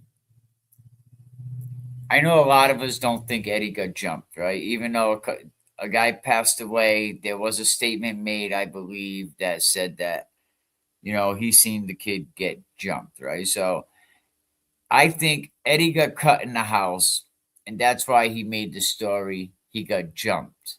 And I think he was so quiet because the owners, let me tell you something. The P word business, you can't really say that word. Which already was monetization for this show anyway, but the porno business, right, itself was connected back in the 90s. So all them stores that had them little back rooms, you didn't get them little back rooms unless you knew somebody. You know what I mean? So maybe that store was connected back in the day. Somerville was a heavy connected area. New England. New England was the number 3 faction of La Costa Nostra. It was the 3rd biggest outfit in the country. And they had from the Connecticut Rhode Island border, they might even had a little, but most of Connecticut was controlled by New York.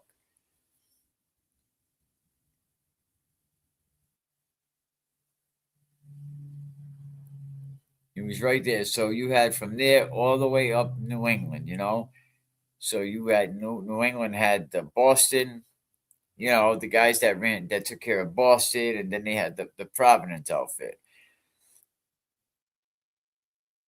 Somerville, the best growing up.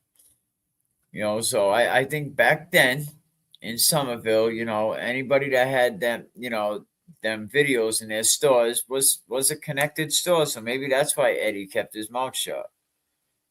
You heard what they tell you, Goodfellas. Always keep your mouth shut and never tell on your friends.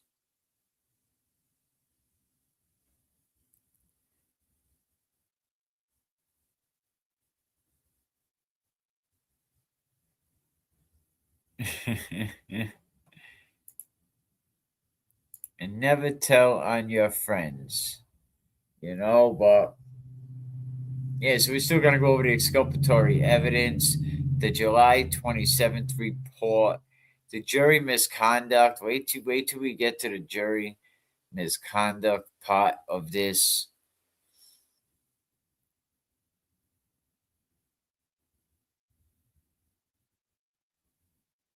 Does Adi know more than he's letting on?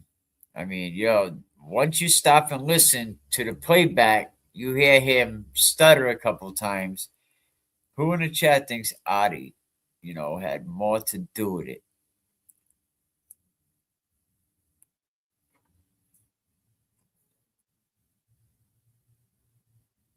He was in our chat yesterday, I think. He said, just like GFK, Mike, you're both wrong.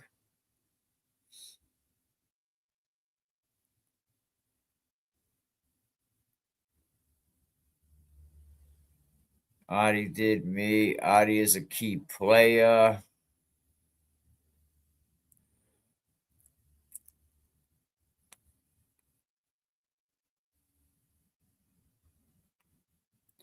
I thought Adi was going to take the 2000 and just tell him the same stuff that he told him.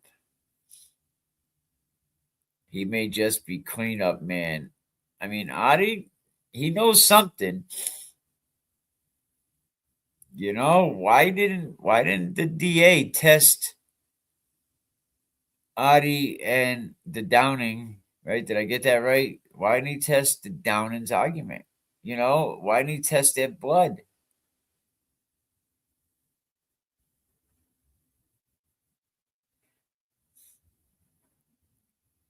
Why didn't they test the blood?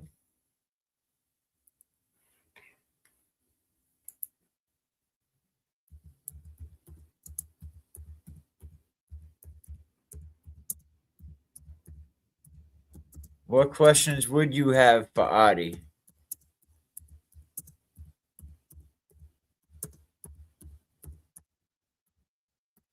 What questions would you have for Adi Ortiz? But the cab was to get the evidence away on a flatbed. I think so too. I think that's the safest way to tow evidence. I don't know if any of you seen the Son of Anarchy show when they put all the guns inside the shit truck.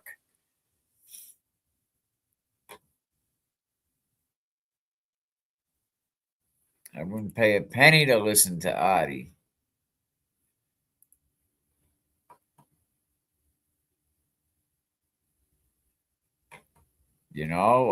So what questions, I mean, I have some questions that I wrote down, right? That I think it would force him to clarify where he was, what he saw, why his name keeps resurfacing, right? I would want to know.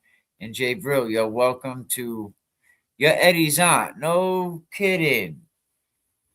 Wow. Well, pleasure to hear from you, and I'm glad you're a member. Eddie's aunt, he's a big boy, and yeah, man, shout out to Eddie. I really believe Eddie's innocent. Um, in all my belief, like I really believe he's innocent. I come from nothing but wolves, and sometimes a wolf can recognize a wolf. And there's something about Adi, and I know Eddie is not a wolf, man. Eddie is not that. But some questions that I have written down for Eddie, I mean for Adi, where were you between 8:30 and 10 p.m. on July 23rd, and who can confirm that timeline? Well, respect to you. Are you an O'Brien? Geraldine. Okay. I would want to know where he was between 8:30 p.m. and 10 p.m. So, Adi, I know you're listening, whether now or on the replay. Where were you between 8 or the bat phone's probably ringing? Because I don't know how Adi knows, but listen, Adi always has this shit. Like, he always knows when to pop up. No one's going to hook me up with the goals, man. You only got 1 goal out of 10, but it's all right. I love you all anyway. Another question that I have for Adi is, when did you first learn something happened at the Downing house? Oh, yeah, he definitely gets them because he was in the chat yesterday. He said, you and JFK are so wrong. I'm just going by what I'm reading, Adi. I'm just going off this vehicle of evidence, the truthabouteddieobrien.com website. I was just reading off that. Another question that I came up with last night, when did you first learn something happened at the Downing house? I got a sciatic nerve issue that goes down my leg ever since I got injured at work. And oh my God, it was in so much pain last night. So I was up about 3 in the morning on my only day off. I'm like, yeah, right. And I came up with a couple questions. The first one was, where were you between 8:30 and 10 p.m. on the 23rd? And who can confirm that? Right? They wouldn't let us get Gina's testimony. Oh, yeah, huh? That's right. There is also a Janet Downing page as well. When did you first learn something happened at the Downing house? What time did you arrive on Boston Street? Answer these questions, Adi. I don't have $2,000. I got 20 maybe. What time did you arrive on Boston Street and what made you go there? And I remember him saying on the garage, he stopped at Peter Pan to use the payphone. Did he pull back on that? Jay Brill, did he stop at Peter Pan to use the payphone or didn't he? Did you see anyone running, leaving, or acting unusual that night? He would say, yeah, only Eddie when he ran out the house when I was chasing his ass. And I think these questions are going to highlight the motive, the access, without Adi implying wrongdoing, right? How would you describe your relationship with the Downing family at the time? That's another great question I think we can ask Adi, right? And how often were you at the Downing house, Adi? How long were you at the Downing house? In the weeks leading up to the incident, how often did you go there? Did you have keys, access, or reason to be in there near that property that night? Adi said he went there because Carol sent him there.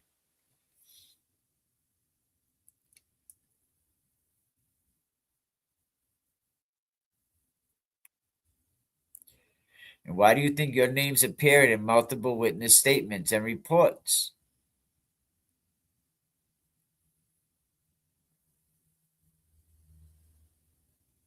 And about what we just talked about, the hair and blood samples collected by the DA, I would ask him, were you ever told why they were collecting your blood samples?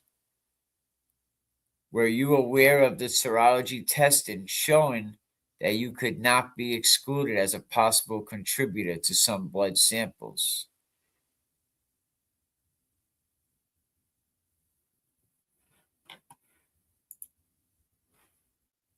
He says that, but the other night, we went over his interview first, and he said for the call while he was at Janet's, and then later in the interview, he said he was on a fair and called from the South Station. See? And when Adi says, what do you remember from 30 years ago? Well, I'll tell you what, when something like this happened 30 years ago, you remember everything from 30 years ago. Nah, it's all good. J, bro. I got what you were putting down.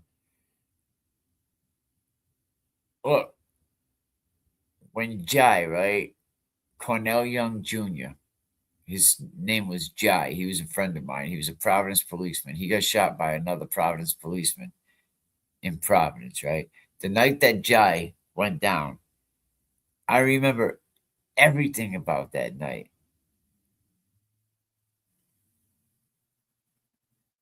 I remember everything about that night when things happen. When my house caught on fire, the day I was locked up back in 1996, I remember everything about that day. Everything. So, yeah, I am going to remember shit from 30 years ago.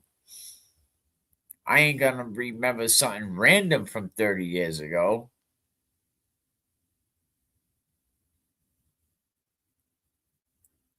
Certain times in my life, yes, I remember them things from 30 years ago.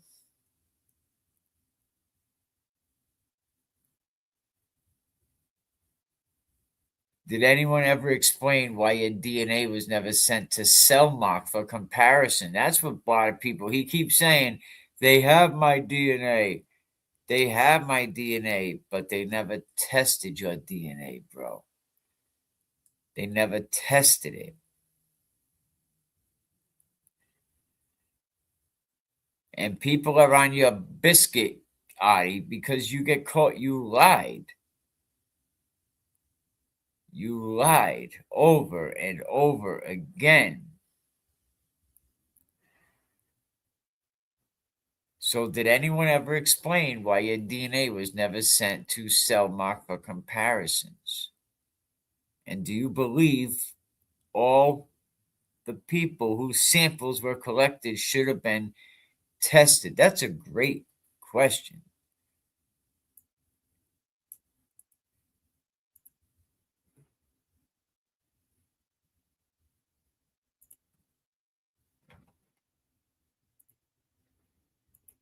I forget I can do this.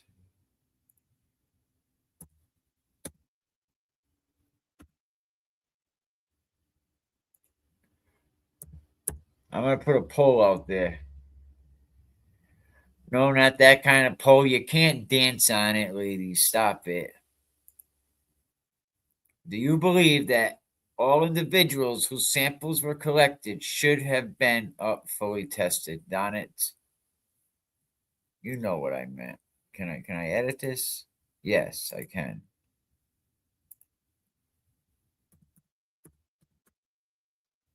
Oh man. All right. I see too many letters. All right, so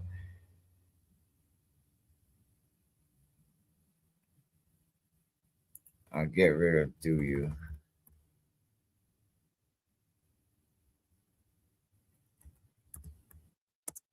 All right. It says you believe all individuals whose samples were collected should have been fully tested.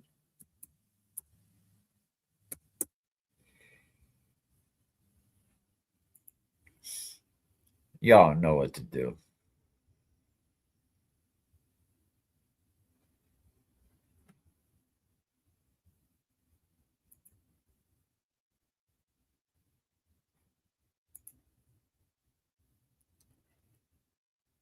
Where should I put the poll? Right there?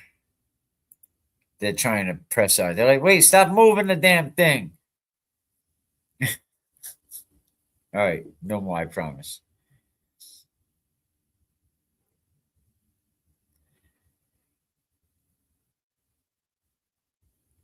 I think some of these other questions they could address the pattern that people have noticed for 30 years about Adi. Why do you think people say you pop up whenever the case is discussed? You know? Why do you think people say you pop up, bro? You're like a pop up Willie. It's like a pop up Adi. Pop up Adi. What motivates you to respond so quickly and aggressively when the case is mentioned? Wow, another good question. Do you feel the public has misunderstood your involvement? Or is there something you want to clarify?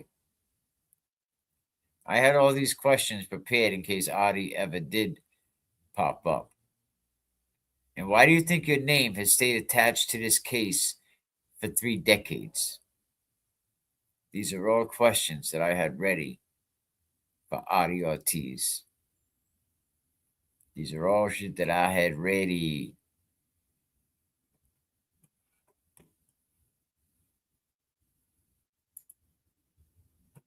Yeah, up. I had these questions ready for Adi.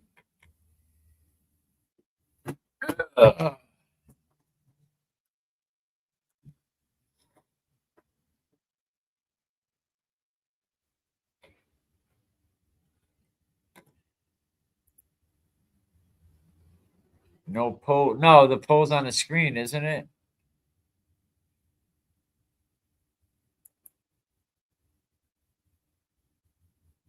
I think it's on the screen. Yeah, I think you can go on the screen and oh, you got to type a one in the chat. All right, I see. I'm sorry. You got to type a one in the chat for yes and a two in the chat for no. That's how it works. My bad. My bad. Do you see it on the screen?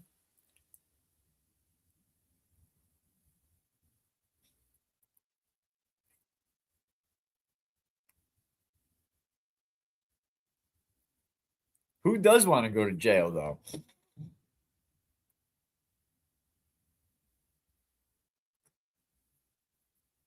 Shit, who does want to go to jail? Nobody wants to go to jail, Adi. But sometimes, you got to pay the piper. Oh, there we go. There we go. That's better. That's better. Okay. Sometimes you got to pay the piper, bro. How many times were you interviewed by the police and what did they ask you? Did investigators ever follow up with you after the initial interview?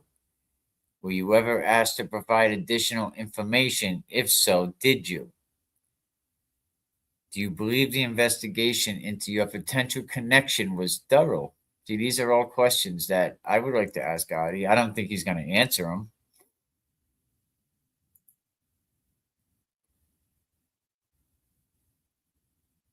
Absolutely. Yes, absolutely.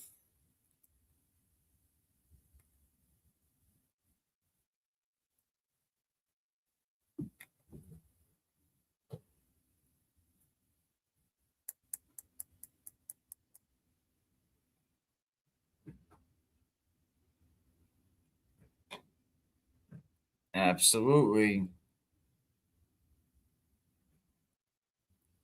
But why do you think the DA focuses so heavily on Eddie Obrien and not no other leads? Let me see if I can find this.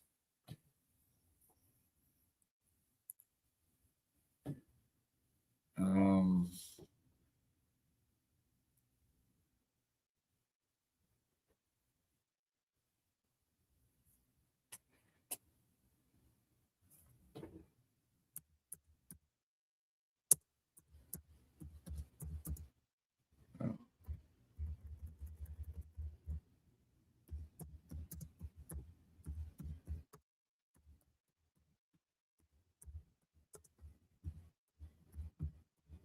the Super Predator campaign was a real thing.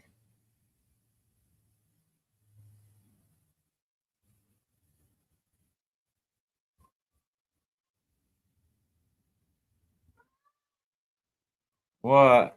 Come here. Come up here. Come on. Come here. What's the matter? Huh? Where you want going? Mike, what are you doing up there on my shoulders? What are you doing?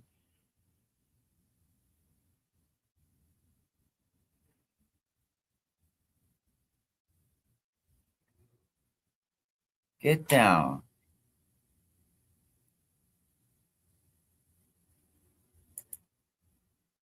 Yeah, he's a good boy, huh? You a good boy? You a good boy? If I had a tiger, that's what I would want, right up on the shoulders. I got a black cat. He's huge, so the black cat's big.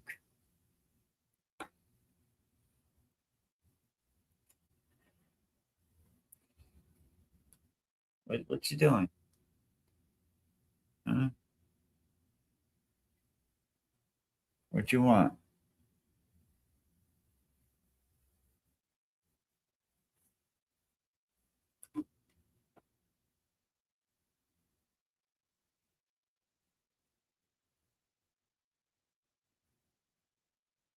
All right, come on. There you go. Good boy. Go play.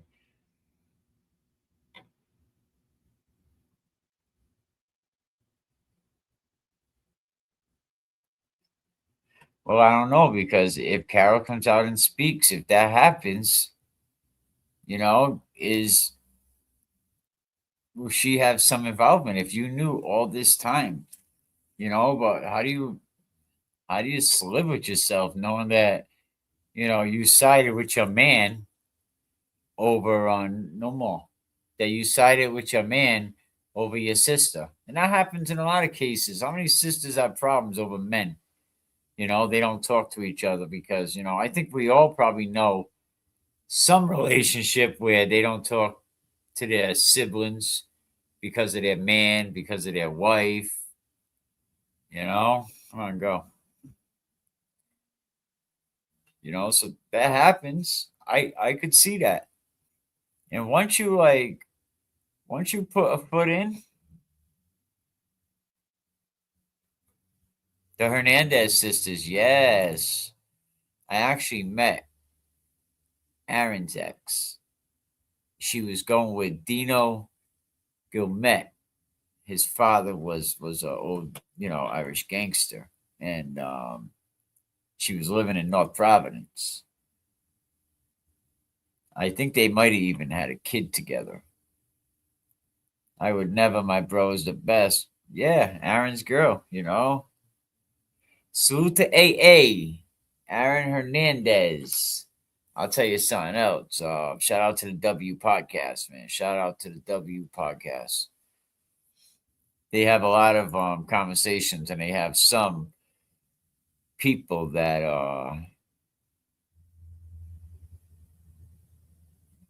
talk about Aaron Hernandez and a lot of the rumor that they had. But the whole super predator stuff, it was like a national panic. I remember when that was going on, they were using that super predator. It was like a political weapon that reshaped juvenile justice back in the 90s. And Eddie Obrien's case, that shit sits right in the middle of that whole era.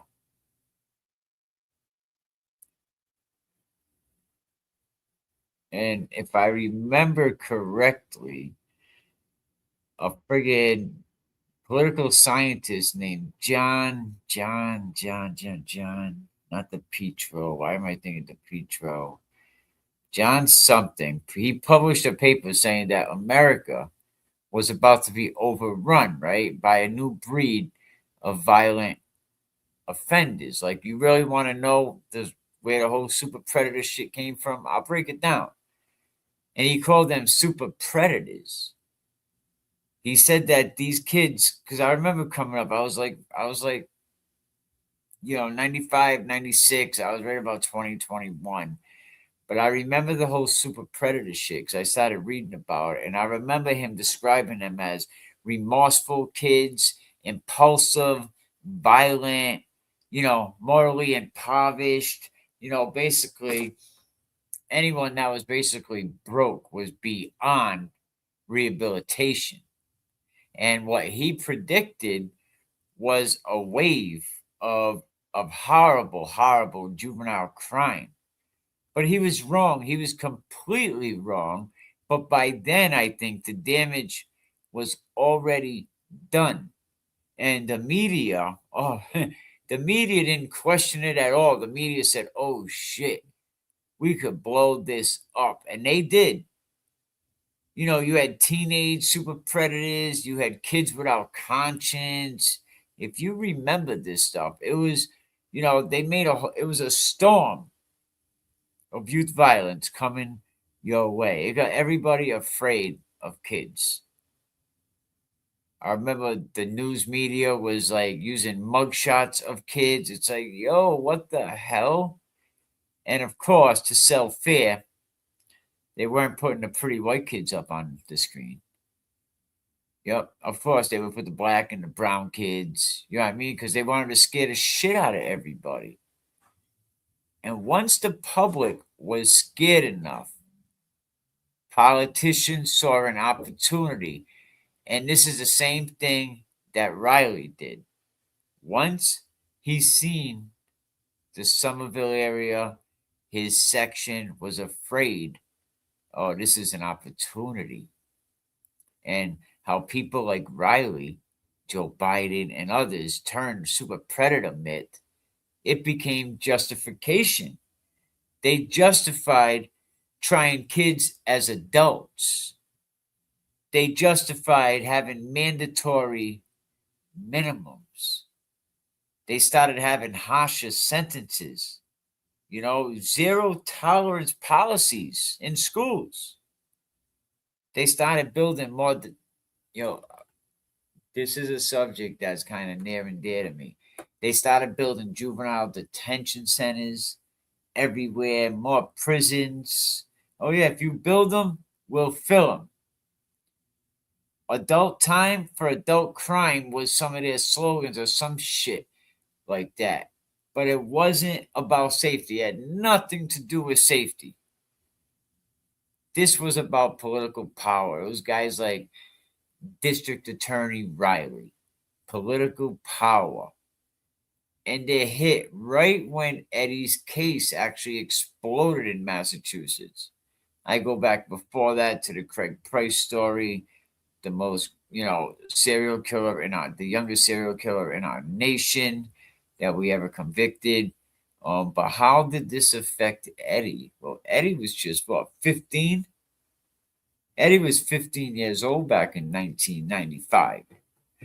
The exact age that the group of super predators,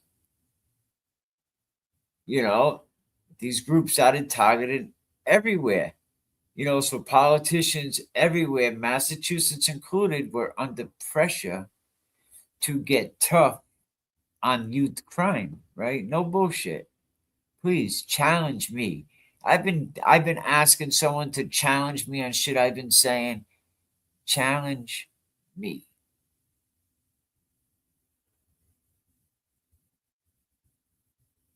So when Eddie was charged, the DA fought to move him to adult court, right? Because the media painted Eddie as a violent teenager. Did they not?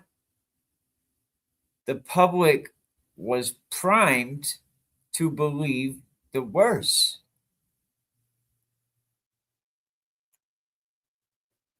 They got the public afraid. And then, once they were afraid, they knew they could get him to believe anything. Presumption of innocence, yeah, right. That went down the drain, right? The timeline contradictions didn't matter. Untested blood didn't matter.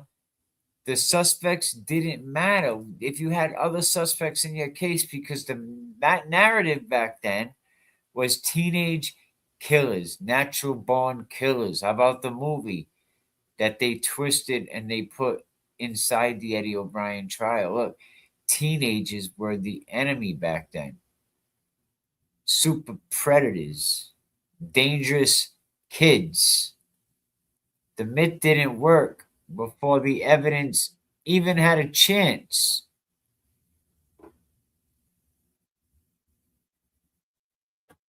And you know what? You got the public to believe that the super predator shit was factual, but it was a lie. And by the early 2000s, I'm trying to even remember, that was a long time ago. By the early 2000s, juvenile crime, it wasn't rising at that point. It actually dropped. Kids were like, shit, you ain't sending me up there to the big house. My boy said he got in trouble. He went to the real jail. And they were scaring it. Like, really, the theory was based on bad assumptions. Even the guy that started the Julio, the Petro, something like that, he publicly apologized, right? But the laws, they stayed. They knew they got it wrong, but the sentences stayed. Challenge me on this, please. The kids, they stayed in prison. And when they found out cases like Eddie's and found out that we got it wrong, and you had investigations to find out that you got it wrong, but the man is still locked up, tons of different cases. Eddie ends up becoming one of many kids that was swept up in this political storm that had nothing to do with the truth. So, if any, Eddie was probably just swept up. He was a victim too. You hear my voice changing because it kind of gets to me. You know, it makes me think about all the young kids, that grew up in tough homes, locked away forever. And in reality, absolutely, the black kids, the brown kids, Spanish kids, a lot of my friends got locked up. A lot of kids that were coming up that were a little younger than me. I just coming out of prison now. Because this context that I'm telling you right now, this is the content, man. This is stuff that needs to be talked about. And this is why we need Rule 30s. And this also matters for a Rule 30. Because it really, really, Eddie wasn't tried in a vacuum. He was tried in a climate where fear replaced anything that was true. Politics replaced the real friggin' evidence. Kids were demonized. Due process was compromised.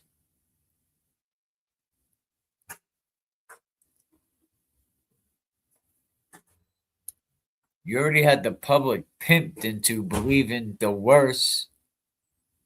The DA had every incentive to make an example.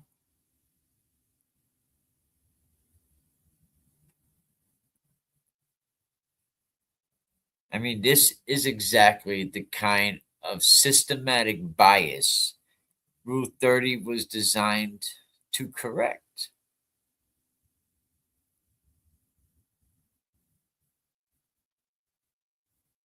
I mean, I think the super predator campaign, it wasn't a bad theory. I think it was a national nightmare. And it turned a lot of children into monsters. A lot of people, what the public imagined, a lot of these kids were monsters. Oh, you don't want to go to training school, do you? You want to get locked up? You ain't going to training school. You're going to the big house.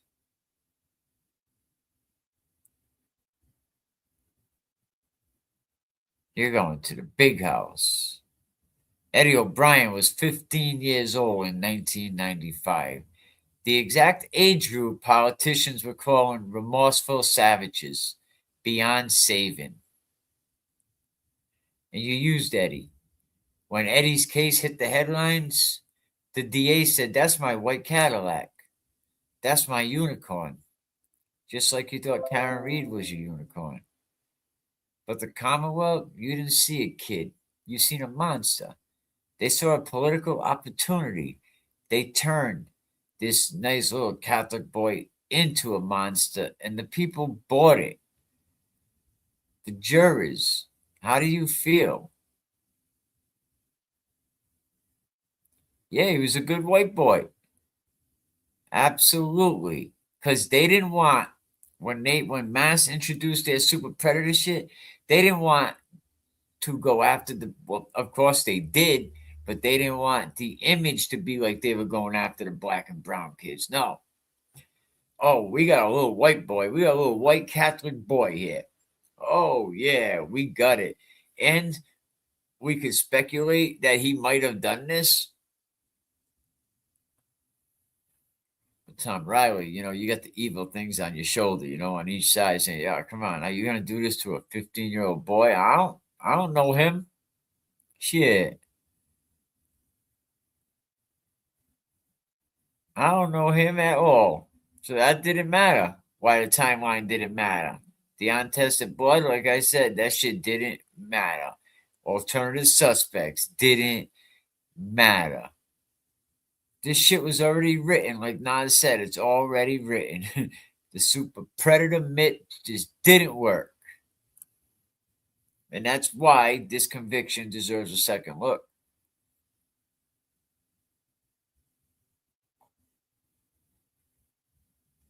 That's why it don't work.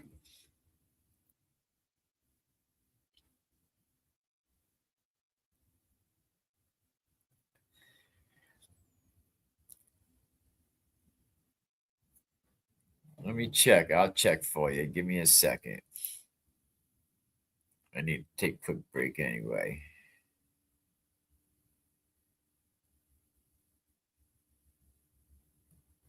Not promote or promotion any illegal activities. All content provided by this channel is meant only for educational purpose only.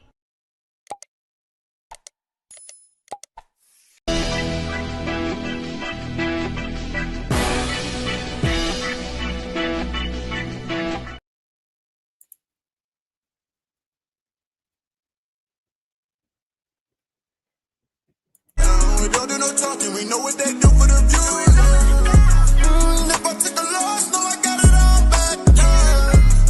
They just wanna talk, so we gonna talk facts. Got it out the mud, got it out the mud. Really on the blood, really on the blood.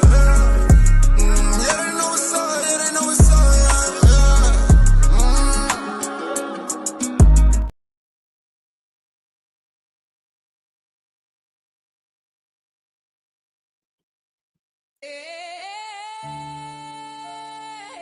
Yeah.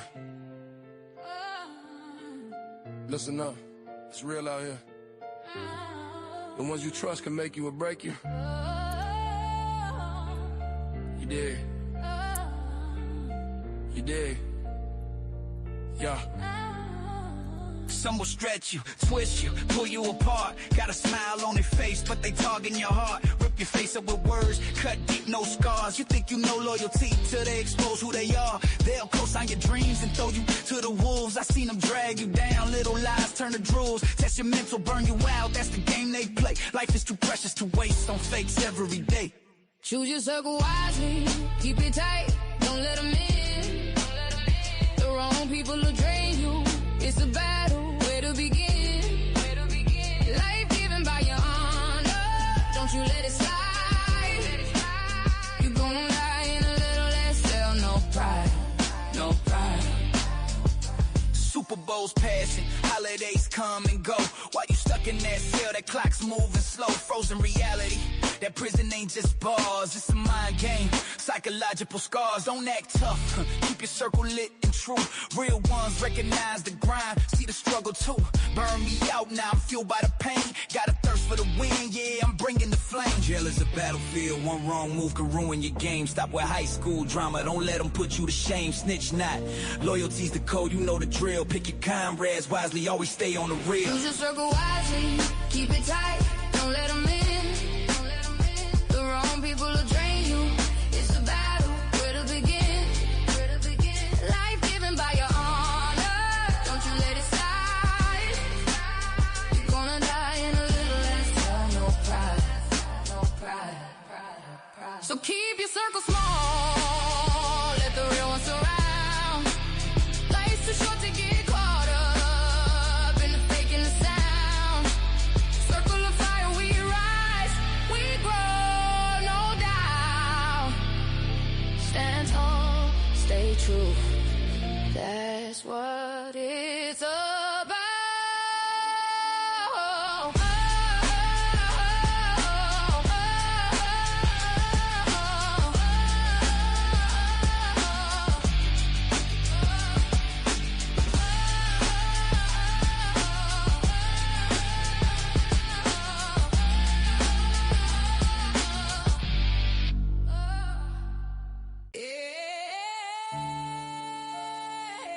Yeah. Listen up. It's real out here. The ones you trust can make you or break you. You dig? You dig? Yeah. Some will stretch you, twist you, pull you apart. Well, let's check this out. Let's see. See what I do for my chat. See what I do. Let's see if we can sneak in here so John don't see me.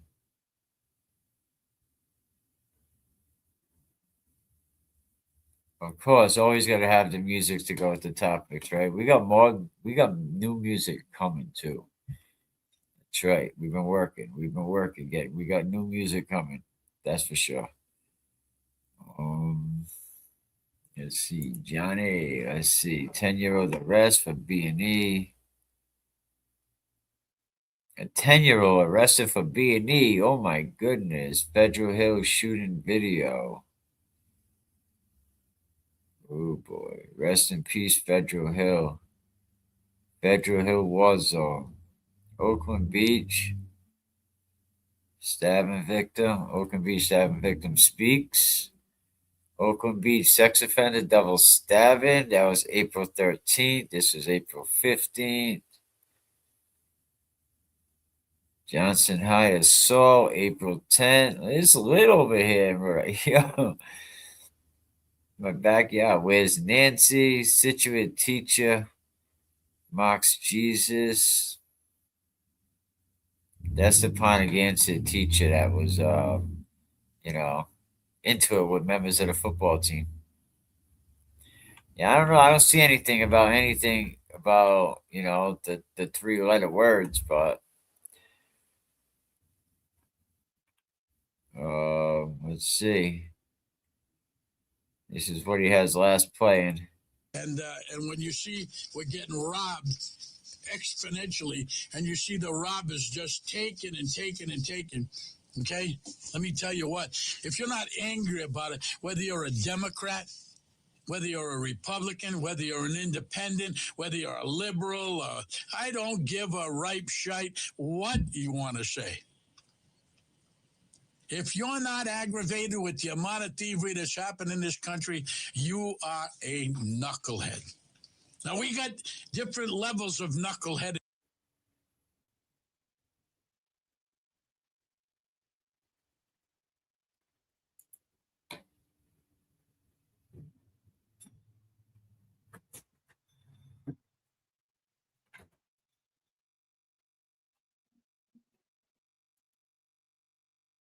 Hey, baby.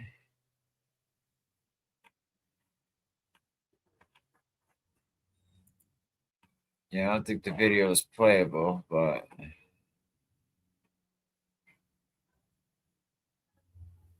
every few years, Rhode Island gets hit with one of these stories, with them kind of flyers showing up in West Warwick or some anonymous group dropping hate groups propaganda in people's backyards. But I never get a chance to see any of them groups. No idea of anything to do with him, and found an Insta story. His YouTube has it? Well, I'll go check right now. Hang on. All right, give me a minute.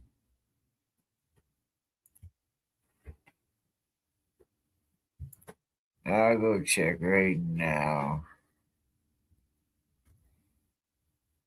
My wife don't like John DePietro.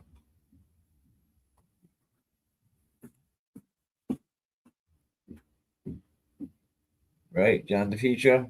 What? You like him? Fuck you. You get smack? See, she don't I like don't John like that DePietro. motherfucker. He's a womanizer.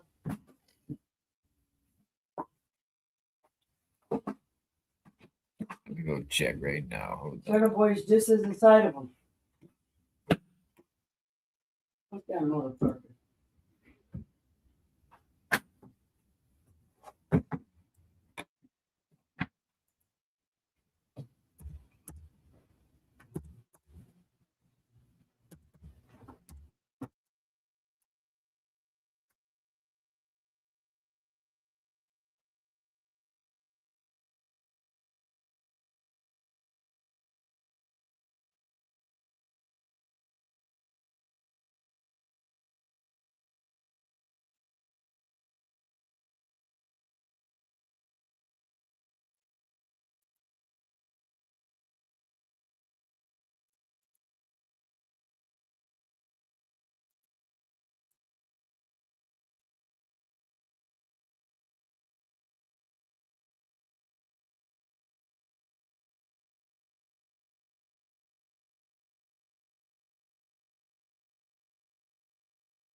Okay.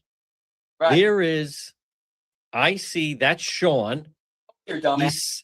There they are. There are the two brothers. There's Sean and Ryan.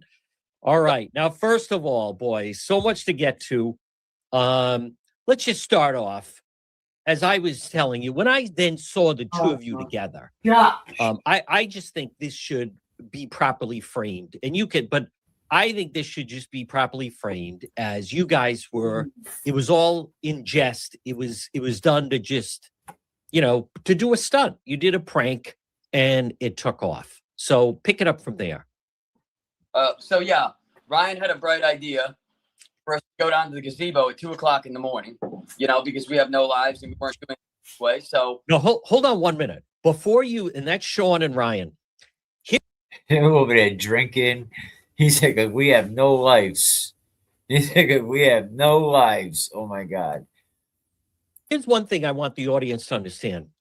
The number of people that say, wouldn't it be funny if, but then they never do anything. That's how long, right? How long have you had this concept is what I'm going to call it. And I want people to understand, if people are expecting me to pound them, it's not happening. Yeah. This to me, as now that you step back, it's in the spirit of actually the early Howard Stern days. It's in the spirit of Borat. Notice they're twin brothers. I think of like the Farrelly brothers. But how long have you been holding on to this concept of, wouldn't it be funny if I'm walking like in a Klan outfit through the gazebo of West Warwick at 2 a.m.? This asshole's been unstable for quite some time. Yeah. So okay. I'm the kind of person, I don't care. I said to myself, I thought about it like a week ago, and I'm like, oh, I'm scared. Fuck that. I'm not scared. I'll just do it. And I was more surprised nobody drove by. Yeah. Yes. Right next door to the police station. Nothing. We were at their doorstep. Yeah. Not one person drove by, and all these people, I would have beat him up. Oh, no, you wouldn't have. And the funny thing is, John, everybody in the comments that's talking about where dead men walking, etc. It's the same kind of. It's the woman with the football helmet haircut hugging a tree with the glasses, right, talking her shit. That's all it is. Oh, and John, this is non-alcoholic beer. Oh, okay. I drink about. He doesn't care. Non-alcoholic. He doesn't care. But take me through, like, how come 2 a.m.? Why not midnight? Why not 10? What was it? They got non-alcoholic beer. You know why midnight? Because nobody's up at midnight. Every time this happens, man, the same thing goes on. The neighborhood gets nervous. Can anyone else have problems hearing this? Like going down, like, did you do it in one take? No. Like, I'll be honest. When I first did it, we had to circle the block a few times. We circled. There was a woman walking her dog, a liberal, and I don't want to bother her and offend her. So I said, the moral of the story is, we had to do it a few times, and then I just so happened to walk by an LGBTQ-owned business, and the woman thought I was trying to intimidate her. I had no idea who that woman was. I thought soup kitchen. I didn't know. We didn't know. But it took us like 30 minutes to do it, and then I said, everybody I saw said, oh, they don't have the guts to show who they really were. And when the news found out that I made the video, they were like, we don't want to interview you anymore. You lied to the media. We don't trust you. But luckily, the nice black reporter, Lisa, said randomly last night at like 4 p.m., said, I'm coming to your house. We got to set the record straight. And that's how we get it out there and show them. But I thought about doing this for the last, like, probably week. I went on Amazon. I said, oh, what a cool monk outfit. Drilled some holes in it. We just altered it a little bit. Yeah, we altered it a little bit. Just did some things. Yeah, because I went online. I couldn't find a Klan outfit. I did see the monk outfits, though. So you just altered it.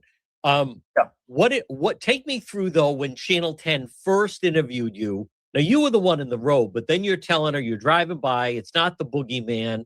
And that you're freaked by the whole thing. Take us through that a little bit. So I pulled up to CVS in the afternoon, and it was her and her Mexican cameraman, and really nice people.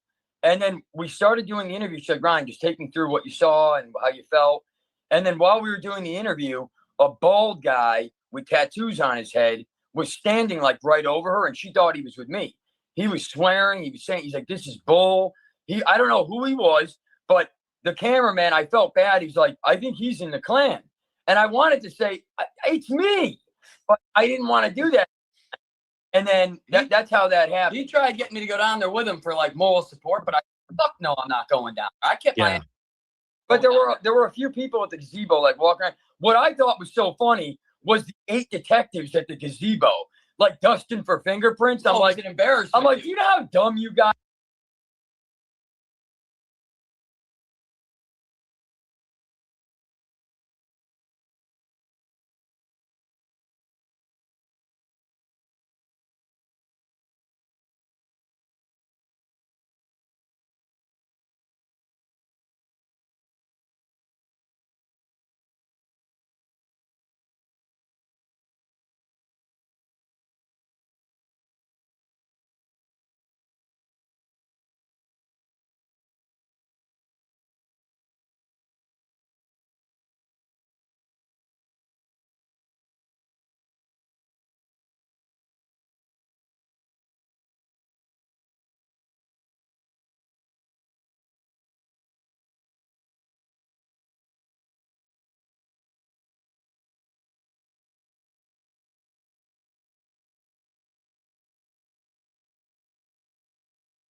Guys look like there was a still shot of the cops like literally like digging through the grass like they were looking for Molly. Yeah, it was crazy. It was funny, though. What was your dealing like with the West Warwick police? When I went into that interrogation room, I shouldn't.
How's that? Hello, testing 1 2 1 2.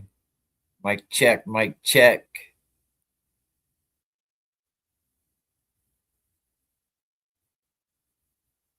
How's that? We back, we back. All right, all right. My bad. Sometimes when I'm on the other page,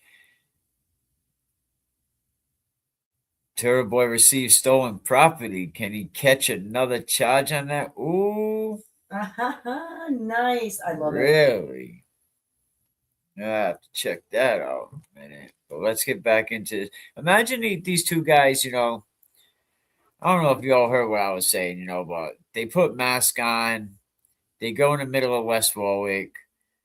You know, I mean, come on. I mean, this is more about fear and desperation than power.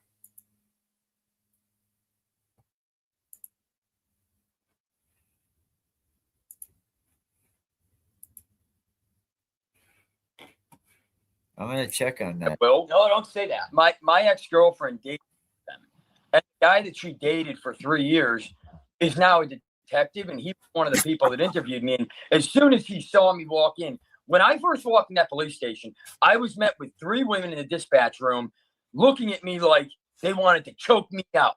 And I'm like, oh, you've been getting calls all day. I get it. So they're like, Ryan, we got to talk to you upstairs. And I'm like, well, are you going to hurt me? Are you going to arrest me? And they're like, I said, I'm scared. I don't want to go upstairs. What are you going to do to me? So I went upstairs and we just sat down, and I don't want to say what one of them said, but we made a joke about something, but they thought it was hilarious. They were laughing about it. And don't name names. They were like, Ryan, listen, there's no crime here. We just not trying to start a chapter here in West Warwick. You know, so I told him originally I was cosplaying as we said he was cosplaying. I said I was cosplaying as a druid in World of Warcraft. But,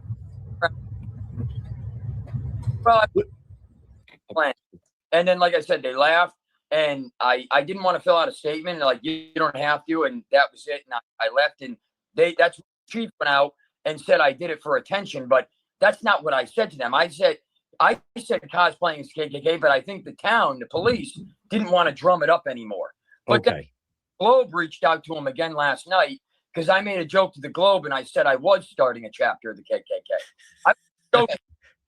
Now, did they print that? I want to give you guys a chance. And again, folks, these are the twin brothers. We've now learned they did it as a goof. It was meant in, as I said, the spirit of like Howard Stern or Borat or the Farrelly brothers. Like you were joking when you said, boy, I wish I had contact with them. I was joking. No, the problem is it's like Jekyll and Hyde. I am. From the Jekyll and Hyde guy that has the fucking breakdown. That's Ryan, dude. So that's why I told the camera last night, people in this world need Jesus, dude. This dude needs like 5 Jesuses, dude, because yeah, but dude, he does this stupid shit, and then he drags me down the fucking septic tank with him, dude. Yeah, but John, people can't read between the lines, then I'm sorry that you're that stupid. Like, if this really offends you, you got to really sit back and evaluate your priorities in life and what you're about, right? Like, all I was trying to do, to be honest, like we were making a joke about, I said racial disparity. I didn't mean to say that. Like, that's not what, and now, if you heard, Turn to 10 has reached out to the NAACP. So now clowns on my ass. I didn't know that. Oh, you bet your ass they did. Wow. I didn't realize that. Why? Oh, they reached out to the NAACP. Because they're trying to fucking chum the pot, dude. That's you know, these guys now are going to be put on a watch list. I guarantee it. I mean, for doing a friggin' stupid joke, I guarantee they're going to be put on a watch list. Oh, yeah.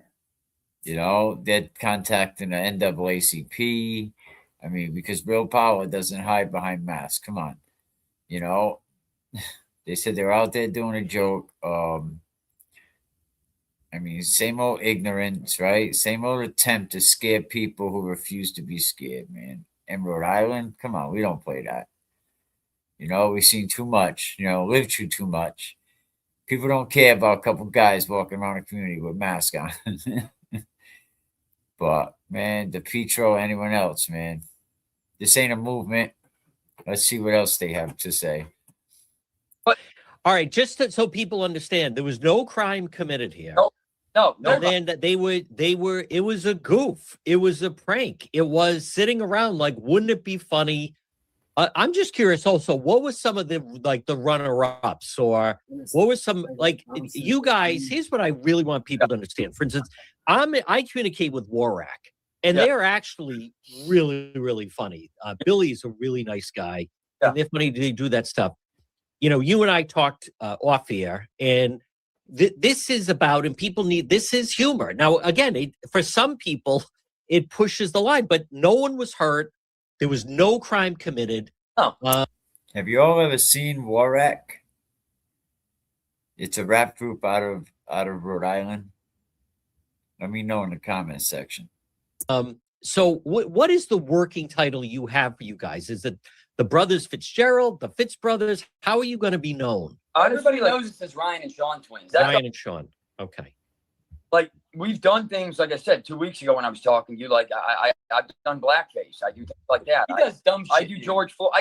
Joke though, but we do streams once in a while with the Island Boys. You know, those retards with the haircut. Yeah, the pineapple. Like, but we do stuff like that. But like at the end of the day, I was really trying. I didn't want to make it like a racial thing, but I was just basically telling the reporter, the nice black reporter, I said, black people get annoyed that white people are always in their business. That was all I was trying to say. I wasn't racist. The problem is a lot of white people, specifically women, usually in their middle ages and very white, right?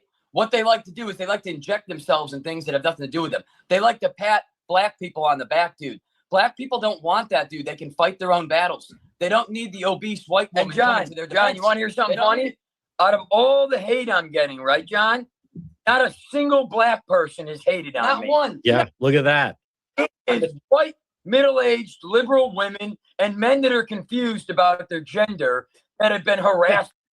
All right, but here's the thing I think would be helpful for Ryan and Sean, but is all your humor race-based that at one time it was allowed and now it's considered politically incorrect, or do you do all different types of humor? Like, here's the thing. We don't really do anything. This is just who we are. Yeah, we just do whatever we When we go on, like, TikTok, boys, like, people think we're, like, scripted and staged. It's scripted. It's like, not. Ryan made a video. We had to talk about this not long ago. Ryan made a video on Facebook about why we can't get girls, dude. We can't pull women for shit, dude. Yeah. And so we tried to tell him, we have squirrel feeders, dude. We fucking have bullet water. We fucking burn Yankee candles, dude. What more do you need in a man, dude? Yeah, we do stuff like that. But here's the thing. It's not, to us, it's not comedy. It's not comedy. It's just who we are. Like, I'm just a retard. Like, I can't get a girl. He can't get a girl. Yo. What? Yo. I gotta bring this back some. Now, these two, let me catch up if you're not caught up. They're talking to John DePietro about why they can't get a girl. They said they burn Yankee candles, and they cannot understand why they can't find a girl. John DePietro is probably like, tell me about it. Dude, but then people say, well, do you wonder why? But I say, we're good people, dude. No, we're not bad. Not bad people. We're good guys. All right. Yeah, we do stuff like that. But here's the thing. It's not, to us, it's not comedy. It's not comedy. It's just who we are. Like, I'm just a retard. Like, I can't get a girl. He can't get a girl, dude. But then people say, well, do you wonder why? But I say, we're good people, dude. No, we're not bad. Not bad people. We're good guys. All right. Do you guys have a TikTok account or YouTube channel that you want to plug? Because I was telling you when I talked, and I want everyone to understand that, I mean, to me, so as soon as I saw the dynamic of the two of you, then I'm like, okay, so they're actually funny and there's something here. And they just pulled, I view it as a stunt of, wouldn't it be funny? Someone strolling through the gazebo at 2 a.m. as if like on his way home from a Klan meeting. So I get that. But how can people, I think you should do videos on, you know, the making of it, the backdrop. I was telling you, you know, I even was thinking maybe I would live stream from the gazebo and I'm just totally being a straight man. And then like Ryan walks behind me again in the full garb. But how can people follow more of your, I think there's something there. I think you guys should put out more content. No, I agree. That's why Ryan just ran upstairs real quick. He's coming right back down. But the problem is that every time we started like elevating and going up and like getting people like really fucking with us, like in a good way, we always shut down because we got scared of the attention. I'm being honest with you. Okay. Like, well, that's a problem. Yeah, like, but not anymore. We just don't give a shit. Yo, what the? Dude. All right, now go easy. Hold on. I thought you got rid of that costume. He still has the costume. Put the head down. I kept the helm though. Okay. Whatever. What else? Idiot, dude. The head down. I got one in the garbage pail too, unopened from Amazon. It's out there. All right. Yeah. All right. So he does have them. So just so people understand, no crime was committed. No. This was done all in fun. No, and is this now? Because you certainly got a lot of attention. I mean, it did become a national story. Yeah. So now people to me should view this as what it was a stunt. If you guys were on, just as an example, like the Home of Rock and Roll, 94 HJY, right, years ago, this is the type of thing maybe they would have done. But now, I mean, they're so like politically correct, they would never even attempt something like this. Here's the problem. More of your audience wants edgy than they do, but they cave to the 1%.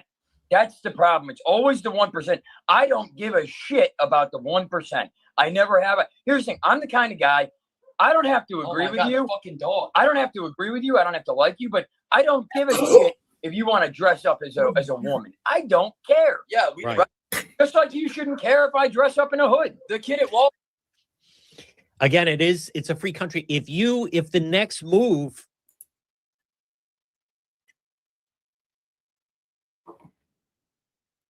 All right, Ryan and Sean had enough of them. All right, Turtle Boy, I found out what y'all were looking for. I guess a while back he was gifted an Amazon Fire TV. He said, I have no idea how these work, but I used it from December. Right?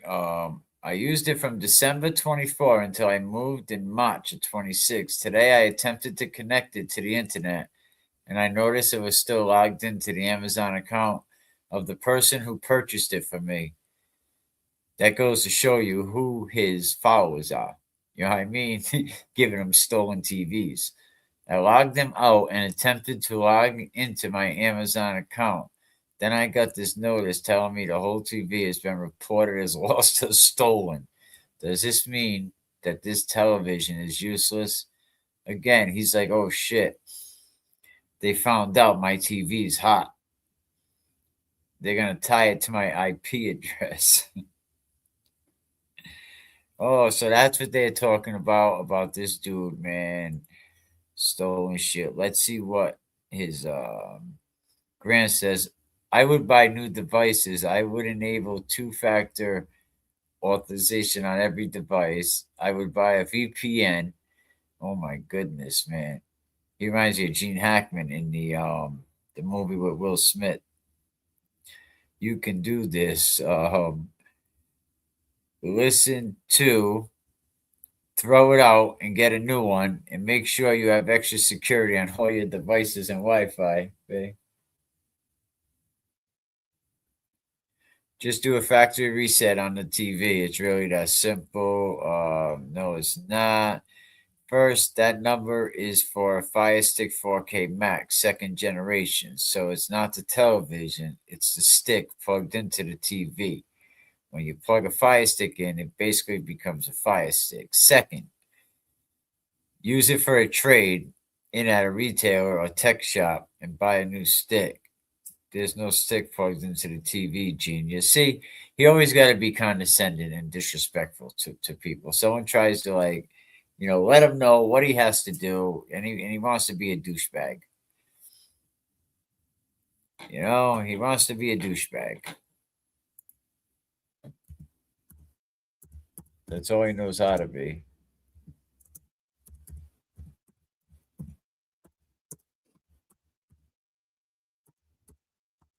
So he almost met his match a couple weeks ago in North Attleboro.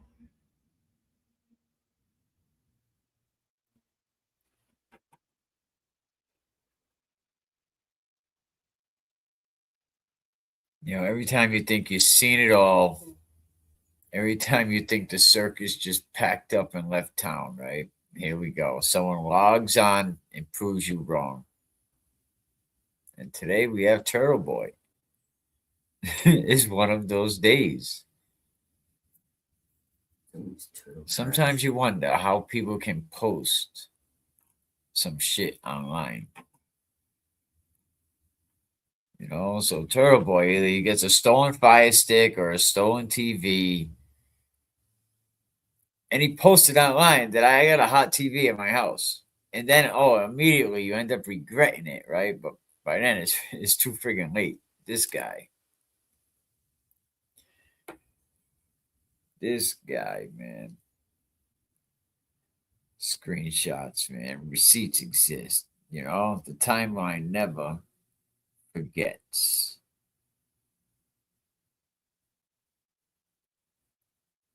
It's like watching someone trip over their own shoelaces. You're sitting there like, Baby, you didn't think this through. Tell you, tools, man. The internet is a valuable tool. It definitely connects dots, exposes patterns. So that's what happened. That's what happened with the turtle. But all right, people, appreciate everything, man. Definitely free Eddie Obrien. Let me know what you think about the show. Replay crew, appreciate y'all. Hit the any super chats before I go. Maybe someone can help me get gas money to go to work tonight. Gas went up to like $4.50 a gallon. I'm like, ouch. But yeah, that's about it. Let me see what else is going on over here.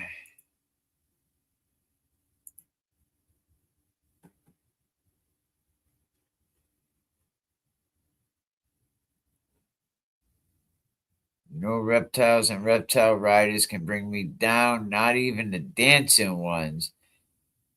I seen how Turtle Boy said that. He was going to call that lady Jen Altman's work until she gets fired. Like, is that not calling for another friggin' restraining order? Like, that's crazy. You want to call someone's job until they get you fired or until they get fired. And someday it's going to come back to you. Just remember the vast majority, not all of Turtle Riders liked me, talked to me, messaged with me, followed me, agreed with me, cheered me on, and laughed with me when I supported Aiden. But then he told them not to, and just like that, woman I legit talk to every day who sent me pictures of their children and grandchildren decided I was the worst person on earth because I didn't want to be his friend. But no, not a cult at all. New month, new energy, same peace I fought for. Let them talk, let them watch. I'm busy becoming someone who they no longer have access to. It's the old M can't come to the phone. A true follower. Let's take away someone's right to be on social media because we don't like their words. Yet Turtle Boy fighting for free speech. Oh, so it's Masshole Mafia. This is Jen Altman is bio. She shouldn't be allowed on social media. I guess none of us are caught up, I guess. I can't wait until November. Yeah, Turtle Boy's trial in November.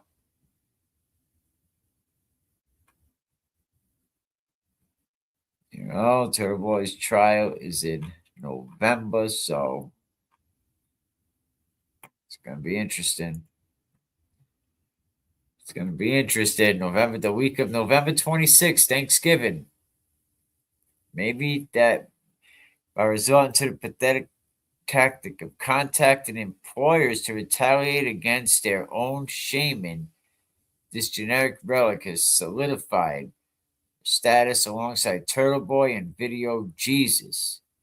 They represent a parasitic tier of humans that survive solely through professional sabotage with their intellect fails them in an argument.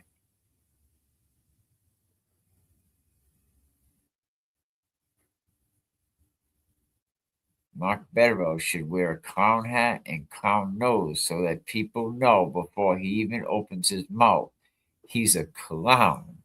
What's he saying? The prosecution's theory made no sense whatsoever, that it was literally impossible. If you had any hope that a district attorney's office was going to take the case seriously, and to circle back what I said probably an hour ago, all you want is for a prosecutor is to seek truth, seek justice, and prosecute fairly. If the DA had done that in this case, as soon as they got that ARCA report, they would have called a timeout. They would have said, we need a break.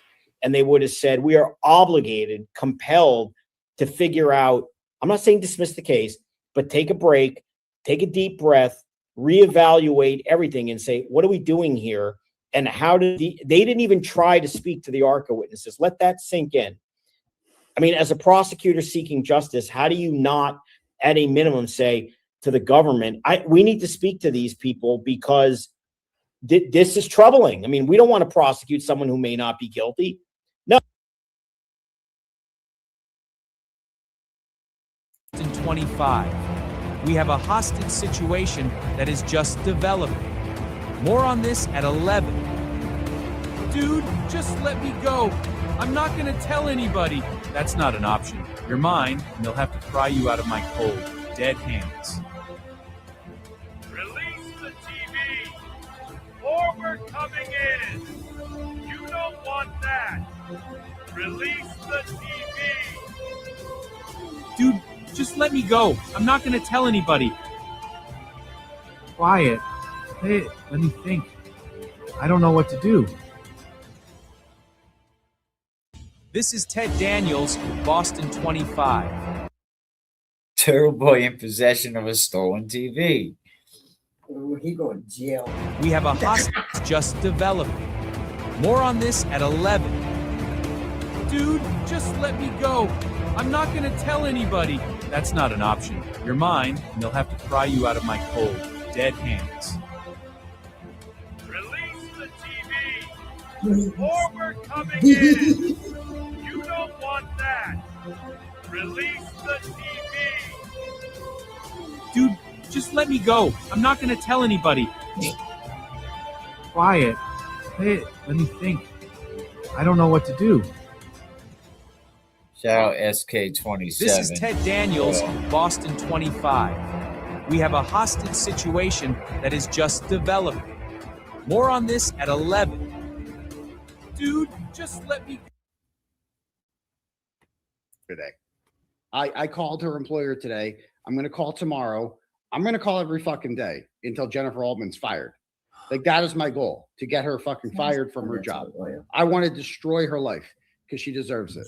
Operation destroy her life. Like, that's what I want to do. She deserves to be unemployed.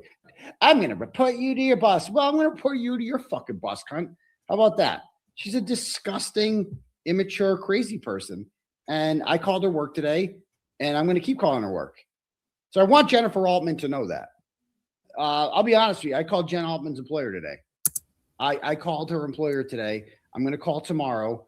I'm going to call every fucking immature, crazy person. And I called her work today, and I'm going to keep calling her work. And he's going to do that to everybody that he teams up with. He's going to turn, as soon as they disagree with him, he's going to turn on them just like that.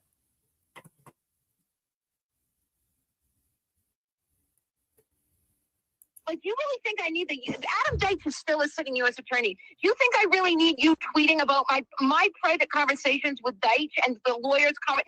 You know that's not doing me any fucking favors. I really don't need federal attorneys knowing that I've leaked stuff to you, and now you're showing it off. Leaked what to you? You said the investigation's over. It was. Do you understand? Like, I've reported what you told me. Why didn't you report it sooner? I did report it sooner, Karen. Maybe you missed it. Maybe you missed it. I reported it months ago. And so what Alan said yesterday directly contradicted what I reported. As a person who's... Listen to what Alan said yesterday. Alan said yesterday, we have not heard from the U.S. Attorney's Office. And I never told you the U.S. Attorneys told us it was closed. You told me, I know what you told me on the phone. You told me that you guys had spoken with Adam Deitch and that he had told you, confirmed, that the investigation was over. That's what you told me. Can't trust a sewer turtle.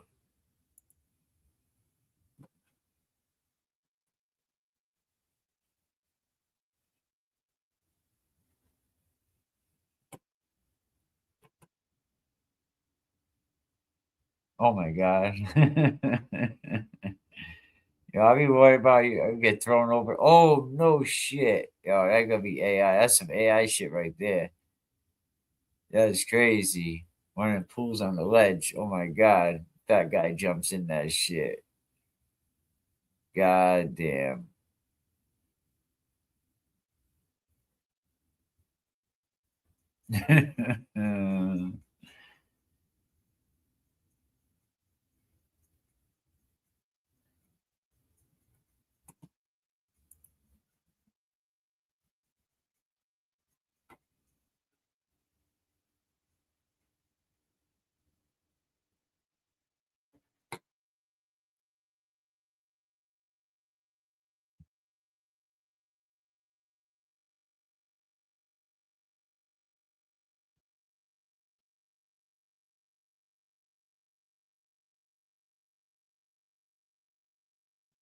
You see, that's interesting to me because the McAlberts are the McCabe's, the Alberts, and Brian Higgins. They're all part of the same group, right? So with the McCabe's, you have Matt and Jen. With the Alberts, you have Brian and Nicole.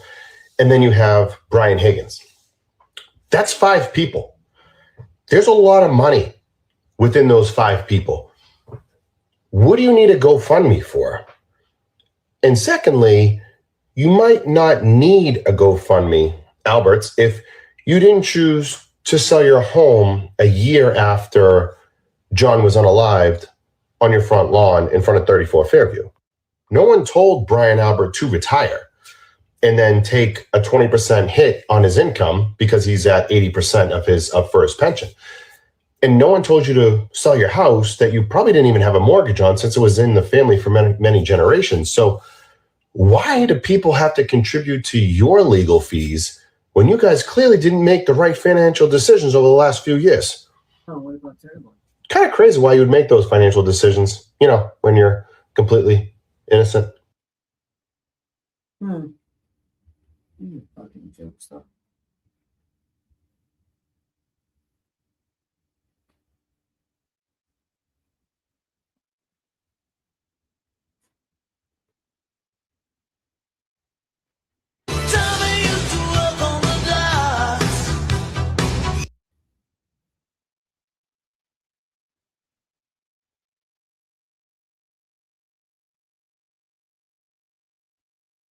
Shit all night like this. Bro, let me go, bro. On me, let me go. We'll be smoking like this the whole night. Hell no. We'll be smoking like Please this. just apologize, bro. No, I'm not apologizing to you, bro. Hell no. Hell no. You ain't gotta apologize.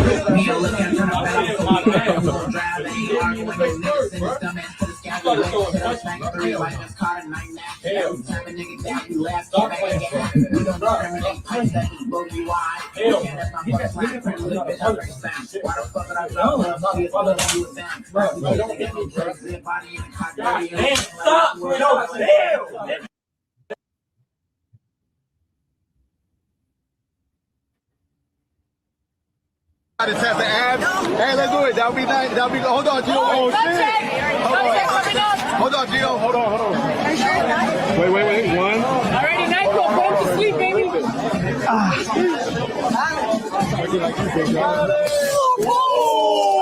No way, nigga.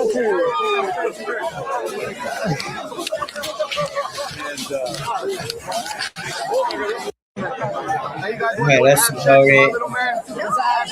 We out of here. One try to test the abs. That's all good. Appreciate everybody. Try to show replay. Appreciate y'all. Enjoy the show.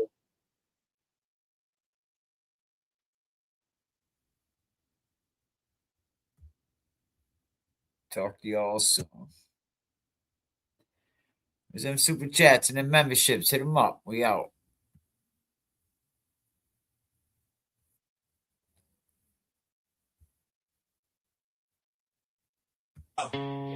Turtle boy, don't get scared now. Just drop the truth, lay it all down.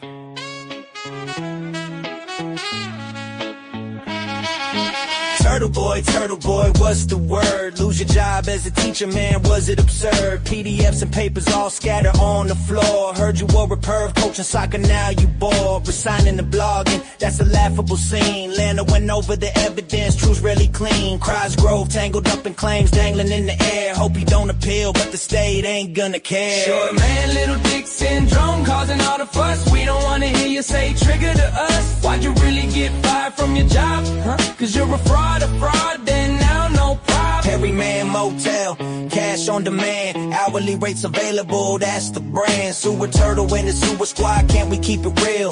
This is your reminder, no chance to conceal. They whisper Turtle Boy living in the lies. Heart of the city, yo, it's all in their eyes.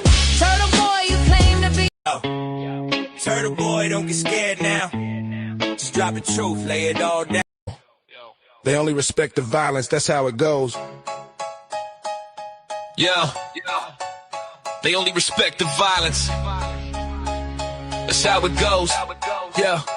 Cut you on the phone, man, that's how they roll. Real ones moving silent, never let it be told. If you don't walk like a gangster, better check your stride. The test your metal quick, won't let it slide. Talking slick, better watch for the knife. Cause if you a rap, think it's cool, nah, that's not life. Young ones lurking, face got ripped up, it's karma. Toughest one you know when tears call in for mama. Heart's cold when life's given by your honor. Means your ticket's marked in a little ass cell, yeah. In this game, respect is violence.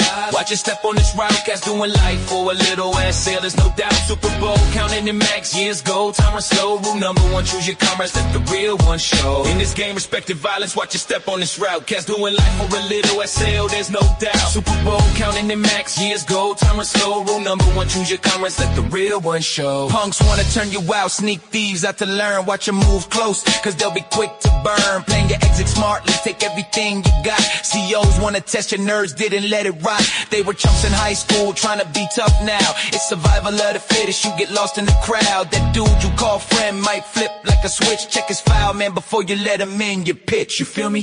Got the shadows lurking at your back. Trust is a luxury in this life full of cracks. Find out now, cause later's a dangerous phase. In this concrete jungle, it's amazing array. In these games, it's fine. Watch your step on this rap. Cats doing life for a little ass sale, there's no doubt. Super Bowl, counting in max years, gold, time run slow. Rule number one, choose your comrades, let the real one show. In this game, respect the violence, watch your step on this route. Cats doing life for a little SL, there's no doubt. Super Bowl, counting in max years, gold, time run slow. Rule number one, choose your comrades, let the real one show. Survival's the name, if you don't watch your lane. The only thing they respect is the feelings of pain. So keep your circle tight and your eyes on the ground. In this life, there's no mercy when the real comes around. Yo, they only respect the violence, that's how it goes. Yeah.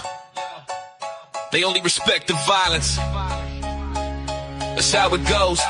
Yeah. Cut you on the phone, man, that's how they roll. Real ones moving silent, never let it be told. If you don't walk like a gangster, better check your stride. The test your metal quick, won't let it slide. Talking slick, better watch for the knife. Cause if you a rap, think it's cool, nah, that's not life. Young ones lurking, face got ripped up, it's karma. Toughest one you know when tears call in for mama. Heart's cold when life's given by your honor. Means your ticket's marked in a little ass cell, yeah. In this game, respect is violence. Watch your step on this route, cats doing life for a little ass sale, there's no doubt. Super Bowl, counting in max years, gold, time run slow. Rule number one, choose your comrades, let the real one show. In this game, respected violence, watch your step on this route. Cats doing. Keep it tight, don't let them in. The wrong people will drain you. It's a battle, where to begin? Life given by your honor, don't you let it slide. You gon' die in a little less cell, no pride, no pride. Super Bowl's passing, holidays come and go. While you stuck in that cell, that clock's moving slow. Frozen reality, that prison ain't just bars, it's a mind game. Psychological scars, don't act tough. Keep your circle lit and true. Real ones recognize the grind, see the struggle too. Burn me out, now I'm fueled by the pain. Got a thirst for the win, yeah, I'm bringing the flame. Jail is a battlefield, one wrong move can ruin your game. Stop with high school drama, don't let them put you to shame. Snitch not, loyalty's the code, you know.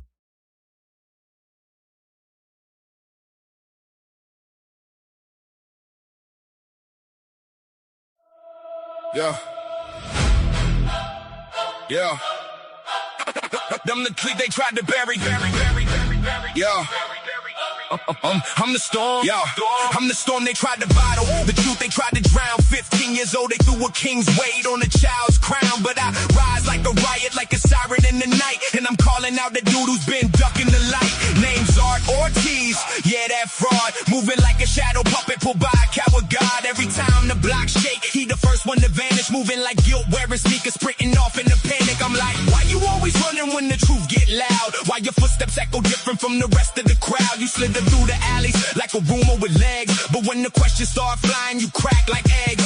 I was sitting on the porch, whole hood saw me chilling. You was creeping through the dark like a plot you was feeling. You a ghost with a heartbeat, a whisper with shoes, a silhouette sprinting off, dropping half-baked clues. I spit metaphors heavy, you the fence jumper phantom, the backyard bandit, the night shift random. You the type to leave footprints, but swear you ain't walk. The type to hear your name whispered and pretend you ain't talk. I'm the kid they tried to bury, but I grew like a vine. Truth climbing every wall, exposing every design. You the dude in the shadows, ducking every spotlight beam, moving like a glitch in the neighborhood dream. This ain't an accusation, this a lyrical read, a metaphor for every grown man who let a child bleed, for every dude who stayed silent while a kid took the fall, for every shadow in the night who ain't stand up at all. So fictional art, so listen, I'm the storm you can't dodge. I'm the truth in the alley, I'm the ghost in the lodge. I'm the voice of the timeline, the pulse of the street, and every lie you ever told get exposed to the beat. So keep running and hiding, but you can't escape. Truth so relentless, tide your facade's gonna break. I'm the storm, I'm the light, I'm the echo, the fight. And when the beat drops down, you're gonna feel me tonight.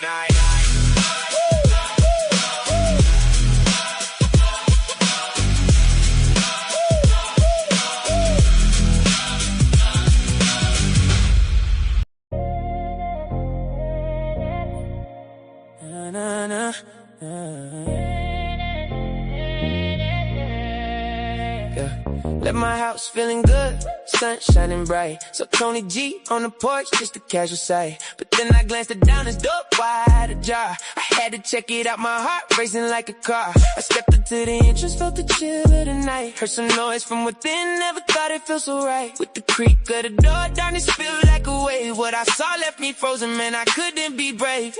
You can charge me, but I'm not guilty. Caught in a moment, life's a little filthy. Wasn't ready for the shadows lurking in, but I hold my ground, got nothing to fear. I called out to Janet, but silence gripped my throat. My instincts kicked in hard like I'm on a tightrope. Bend down to shake her heart pounding like a drum. But what I saw next made me feel so numb. Blood on the floor like a canvas dread. Thoughts racing through my mind, what happened? Where's she dead? Caught in the scene like an actor in a play, hoping that somehow I could just walk away. You can charge me, but I'm not guilty. Life's a battlefield, got my eyes wide, feel free. Darkness all around, but I still choose to fight. Got nothing to hide, stepping into this light. In the neighborhood where shadows cast long, every step I take feels like I'm doing something wrong. But I'm just a witness caught in the strange view. Justice on the line, but what's a man to do? Finger pointed at me, but I can't take the blame. Standing tall in this arena, it's a twisted game. The sirens well outside, bringing chaos and heat. But truth is on my side, I won't accept defeat. Life's a rough patch, it's a turbulent sea. But in a stormy moment, I stand, I am free. No incriminations here, it's just a misunderstanding. But time will reveal truths, no need for demanding. So I keep my head high, I won't falter or bow. Charging through the thick air, stating here and now. You can charge me, but I'm not guilty. Caught in a whirlwind, but I stand gracefully. Life's twisted plots can try to bring me down, but I'm stronger than the shadows. Wear the truth like a crown.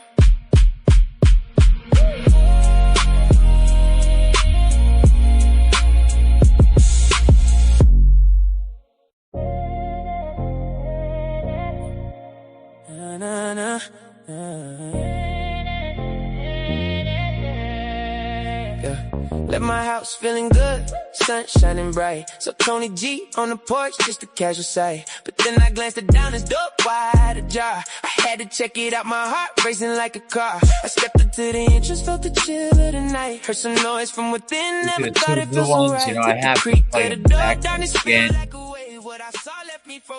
to the first one, Storm Unleashed. How you like them? Let me know. A 1 in the chat if you like them. Let me know what's good. I called out to Janet, but silence gripped my throat. My instincts kicked in hard like I'm on a. Yeah. Yeah. Them the tree they tried to bury. Yeah. I'm the storm, yeah. I'm the storm they tried to bottle. The truth they tried to drown. 15 years old, they threw a king's weight on a child's crown. But I rise like a riot, like a siren in the night. And I'm caught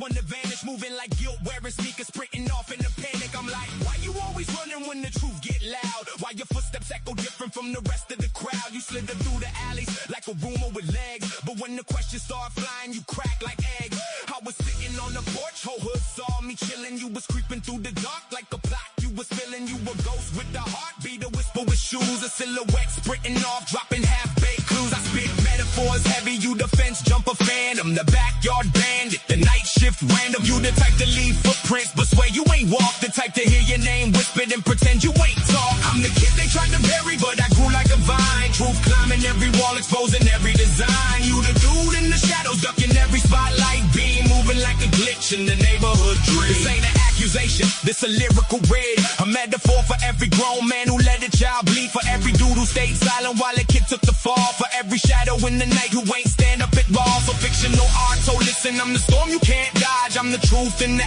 alley, I'm the ghost in the lodge. I'm the voice of the timeline, the pulse of the street, and every lie you ever told get exposed to the beat. So keep running and hiding, but you can't escape truth. So relentless tide, your facade's gonna break. I'm the storm, I'm the light, I'm the echo, the fight. And when the beat drops down, you're gonna feel me tonight.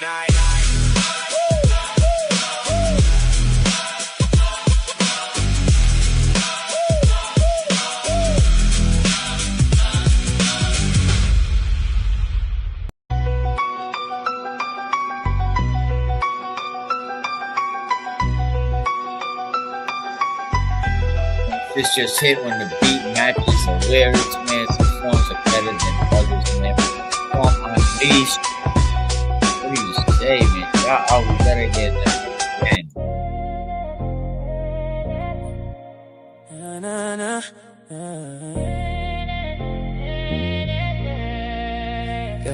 Left my house feeling good, sun shining bright. So Tony G on the porch, just a casual sight. But then I glanced it down, his door wide ajar. I had to check it out, my heart racing like a car. I stepped into the entrance, felt the chill of the night. Heard some noise from within, never thought it felt so right. With the creak of the door, darkness felt like a wave. What I saw left me frozen, man, I couldn't be brave. You can charge me, but I'm not guilty. Caught in a moment, life's a little filthy.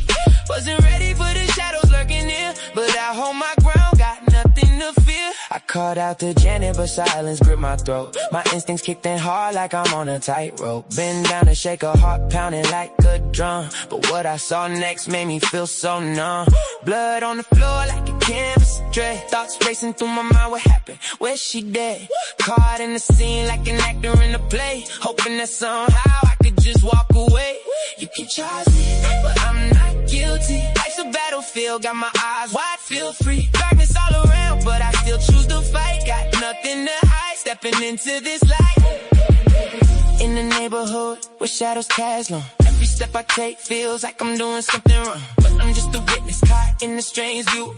Justice on the line, but what's a man to do? Finger pointed at me, but I can't take the blame. Standing tall in this arena, it's a twisted game. The sirens well outside, bringing chaos and heat.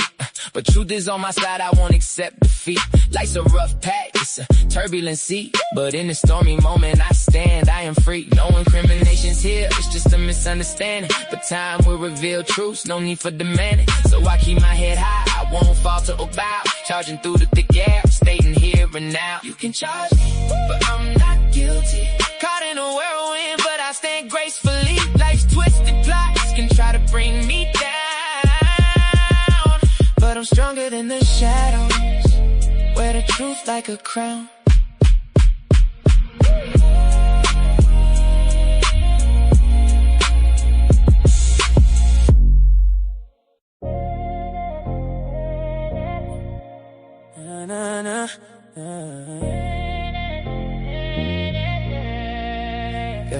Left my house feeling good, sun shining bright. So Tony G on the porch, just a casual sight. But then I glanced it down, his door wide ajar. I had to check it out, my heart racing like a car. I stepped into the entrance, felt the chill of the night. Heard some noise from within, never thought it felt so right. With the creak of the door, darkness felt like a wave. What I saw left me frozen, man, I couldn't be brave. You can charge me, but I'm not guilty. Caught in a moment, life's a little filthy. Wasn't ready for the shadows lurking near, but I hold my ground, got nothing to fear. I called out to Janet, but silence gripped my throat. My instincts kicked in hard like I'm on a tightrope. Bend down and shake her heart pounding like a drum. But what I saw next made me feel so numb. Blood on the floor like a canvas. Dread thoughts racing through my mind. What happened? Where's she dead? Caught in the scene like an actor in a play. Hoping that somehow I could just walk away. That's never going to change. You know, and that's the thing, man, right? Got my eyes wide, feel He free. never Darkness all accounts around, but I still choose to fight. Got nothing to hide. Stepping into this light. In the neighborhood where shadows cast me. Every step I take feels like I'm doing something wrong. But I'm just a witness in the strange view. He never explains that away in the tape, and he would not have been able to explain that away to Trump. All of this is that Ed Obrien has been convicted of killing Janet Downey. That's never going to change. You know, and that's the thing, man, right? That can change because what you got to understand is, like, you know, saying he got convicted, right, as if that's the end all be all. Like, you could convict somebody and they can not be guilty, just like